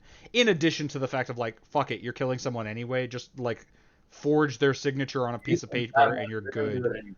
Yet, like, I don't know. I think there's a huge number of problems that would come I'm about sure a from a bunch of system like dummies that. will like be like, "Hey, let's kill each other," and then they'll be like, "Oh, never mind." Like, And then, nope, the law says you have to finish this. Like, I mean, we're basically describing dueling. Like that was also a thing. That's how everyone people. right? It's common knowledge that's how I Alexander never, Hamilton died. Like I must have slept through history class or something. But like, why is that not a thing anymore? well, it's again, it's just legalized If it murder. ever was, why isn't it now? Um, there are lots of problems with it. One, it depends on like the kind of duel. Actually, no, it doesn't really depend on the kind of duel. It's I don't know. You're just like having people murdering each other is probably a bad idea, but also like people who are able to practice with certain with like the weaponry or whatever are going to have like huge advantages, and they can just challenge people to duel and like murder whoever the hell they want. You'd have this like justice system like we Both don't used have to, to. where the person who is best able to fight is also the most legally correct, and that's so bad. That's just so awful. You can just do whoever you want though. Like we locked Well, I eyes mean, and they'd now have we to can fight. agree, but then like people get Oh, hot-headed and make stupid decisions all the time, and maybe that shouldn't cost you your life because you like but like, agreed to wouldn't they one thing. fight anyways if that was the case? What's that? if people get hot-headed and fight anyways, it wouldn't the same result happen? No, not necessarily. I mean, oftentimes people get hot-headed and get into like bar fights or whatever. But imagine if every bar fight could also end in a death. Except it can. Well, it can, but what I mean is, what if? Sorry, I guess I'll rephrase that. What if every bar fight could end in? It could lead to screw it. Let's just one of us kill each other as an agreement, like intentionally. We're Right. going to just take this to. We're just going to take this to a lethal extreme, and also there are no legal repercussions. If a bar fight ends in a death now, there are legal repercussions, and that's important because it minimizes the amount of people killing each other. I think it's Hmm. worse when you have a Okay. society in which people regularly kill each other. I think that's probably bad, actually. I'm just wondering now, like, does it in fact produce? Because if people are going to be stupid enough to do such a thing in the first place, would a law stop them? Yeah, it does frequently. And even if it doesn't necessarily stop them directly, there are indirect ways that it stops them. For one, being illegal means that you can be jailed. And while I have issues with the prison system, a I positive that that would have to be exist in any legal system is that when someone violates the law to a certain extent, they are quarantined from society in a way where they are unable to okay, okay. continue doing that. And like I that's forgot probably about that aspect since it would seem to be a revolving door these days. But yeah, uh, that makes sense. Mhm. yeah, and so like yeah, there are a lot of people who are based on the extent of the repercussions dissuade. I mean, most people take repercussions into account before they make decisions, and so like if there were a circumstance where people could do something that is normally not allowed, some number of people will do it. I'm not saying everyone would just. I'm not agreeing with the premise of the They'll poke purge around and here. find out, right? So Like it's not the it's problem solves itself, in my opinion. like it's not like the purge, right? It's not like if you turn off laws for a day, everyone's just murdering each other. But there will be some number of people who are more interested in doing that where they wouldn't have been otherwise. I also know that law is not like that effective in a deterrent. I'm not making the case of that so much as like, yeah, there's some amount to which, there's Okay, a okay. small amount to which that is the case. At a minimum, one of the like tells for, as I understand it, I'm a layperson, so like don't take my word on this necessarily, is that one of the tells for people with sociopathic tendencies is give them a scenario of like when they're young, it's just like, okay, your teacher told you you're not allowed to chew gum in class. Is that wrong? And they'll say yes, but then they say, okay, but now your teacher didn't say that. Is it still wrong? And they'll say no, like, or no, so maybe it's like hit someone, like the authority is the thing that makes something wrong or not, um as opposed to like having an ethical reason for it anyway. Oh, that's what it was. It's like if your teacher says it's okay to do gum in class, is that okay? All right, sure. If your teacher tells you it's okay to hit the other students, is it okay? The person with the sociopathic tendencies will say yes, because it's whether they're allowed to, not whether it's right or not. So Ooh, interesting. like there are some number of people for whom like the law is an important thing. In fact, years ago I saw a debate. It was an atheist versus theist debate where the theist was like, "Oh, I'm diagnosed sociopathic, and the reason I don't murder is because I believe in this ethical system that my religion gives me. If I didn't believe this, I would have no problems killing people." Um, Oh, is like this people what like that lawful evil exist. means then? What's up? Is this what lawful evil means? I know it's just a meme or whatever, but I never completely That's one understood it. version of it, yeah. Uh, Okay. for people who don't know, he's talking about like alignment charts in usually in D&D, but it's been used in it's been used in other stuff also where the idea is like there are two axes, lawful versus chaotic and good versus evil. I have problems with this chart, but the point is he's talking about like the idea of lawful evil feels very strange. And yes, an example of that is, I am okay with doing terrible things, but I also follow a hierarchical structure. Hmm. The usual example of lawful evil is devils as opposed to demons. Devils, at least in like D&D lore, follow the orders of their demons, of like their demon like overlords. They won't like do an evil thing if they're told not to, but Hmm. if they're allowed to, they'll do whatever evil thing, and they prefer evil um evil hierarchies or evil aligned hierarchies to good aligned ones. They won't like yeah, they would prefer to follow the orders of a demon than they would of like a celestial who wants to do good things. Well, in any case, we're extremely off topic. I think where we landed Are with the and I think I'm ready to put a bow on this. I think where we yeah, yeah. landed with the main question at hand, which is would it be ethical to have a mythical creature as a pet, is tell me if you disagree with anything I say, but I think we were mostly in agreement. The rules for whether it would be ethical to have the creature as a pet have to do with a lot of the rules that we have for animals in the real world. You'd have to be able to care for it responsibly. It would have to not be Yep. it would have to not be endangered. If it has Sure. if it's able to consent, if has personhood, it is probably inappropriate to own them. Like you can be friends or like roommates or whatever, but like ownership wouldn't make sense. They should probably have I don't know legal if it could count personhood. as ownership. That was like the first thing I said, and we just kind of moved past it because it doesn't matter that much. Um, Yep. but like if you can care for it responsibly, yeah, it's probably all right. And Yep. it would Right. have to be handled The on like a case by likelihood, case thing. the likelihood would just be so small though, because Well, the depending on the rarity and creature. the usual strength, I suppose. Um, but just like most people probably shouldn't have a tiger. Yeah, but Most people if you can probably care for a shouldn't and won't horse, be able to have a dragon. yeah. What was that? But if you could care for a horse, you can probably care for a If I unicorn. So could, like, then have at it. sure, but I can't. So Yeah, right. Like if you can care for the unicorn, like which it's very similar to a horse in that regard, like sure, why not? What's wrong with it? Now, if I guess like if there was something where like they do not want that and you would have to be like capturing it clearly against its will, that would be another problem. But for the most part, like if you can have it and you can care for it and it clearly doesn't want to be elsewhere, then there you go.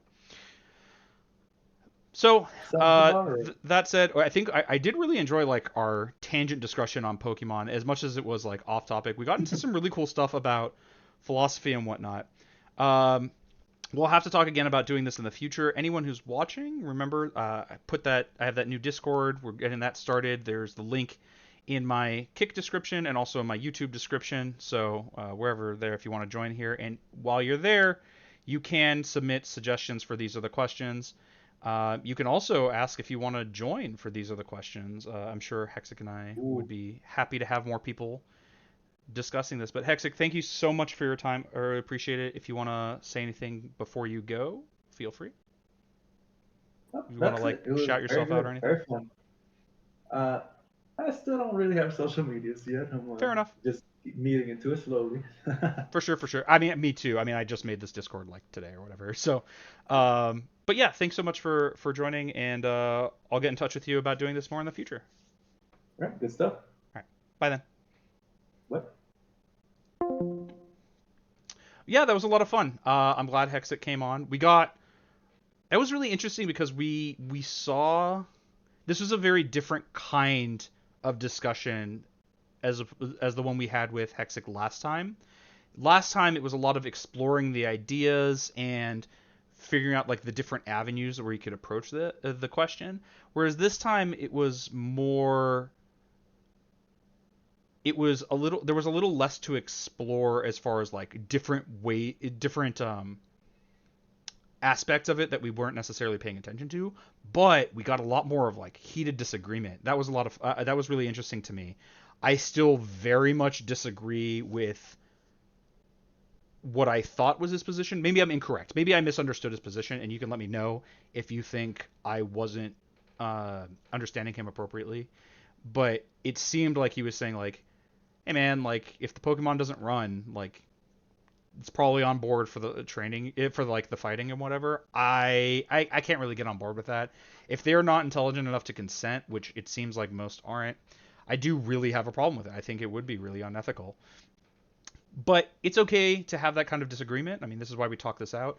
I also think it was really cool that we got onto some like actual philosophical questions, like because underneath all of this is exactly as I said, like is philosophy discussions.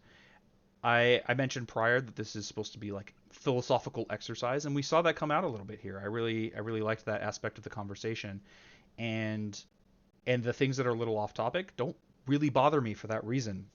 Like the question of like how do you explain? How do you argue with someone who doesn't have an idea of this concept? Well, you can get there. You can get to an understanding of the concept. I think that's very doable, and there you have to approach it in different ways based on context, but you can get there.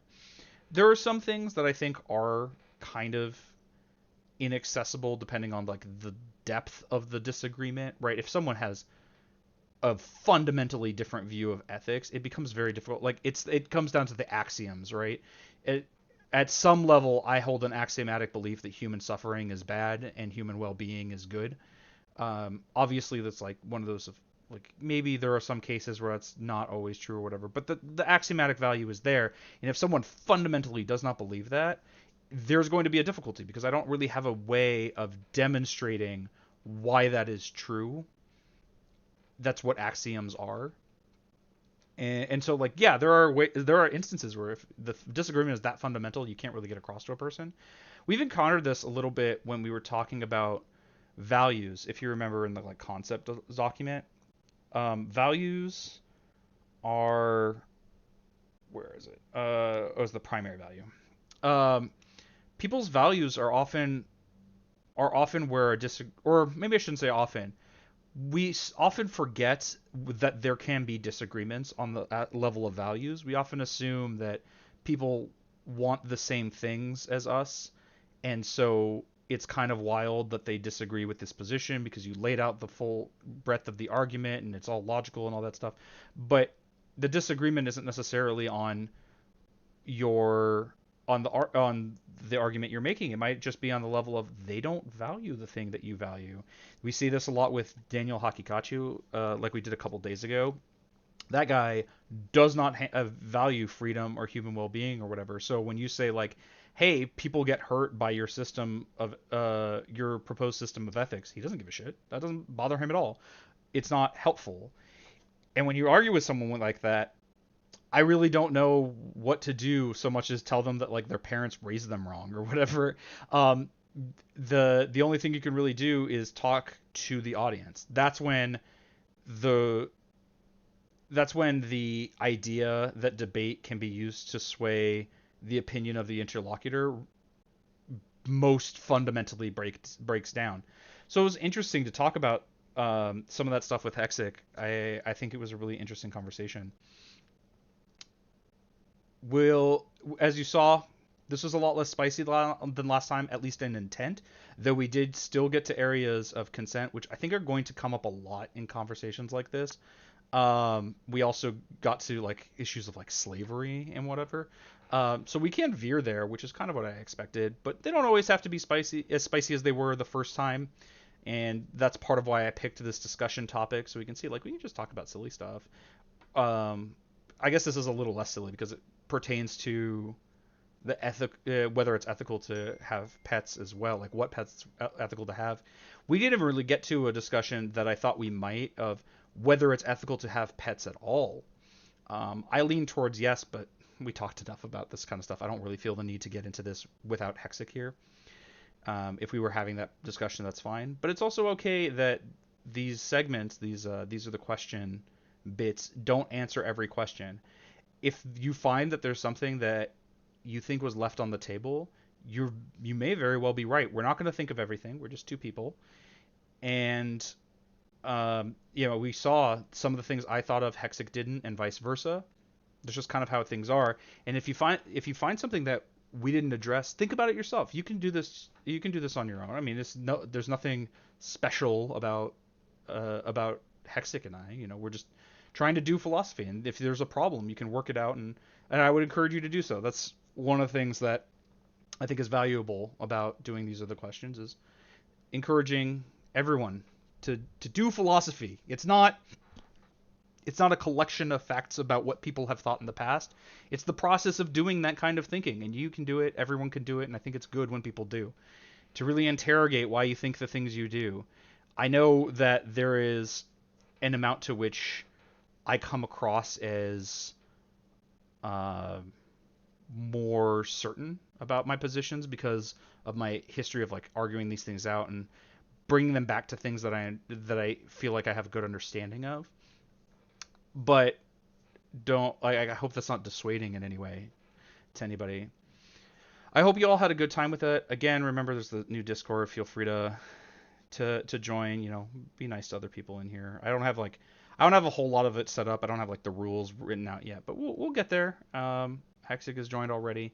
Feel free to join yourselves, and we'll get more people, and I'll have a thriving conversation in the community. And won't that be wonderful?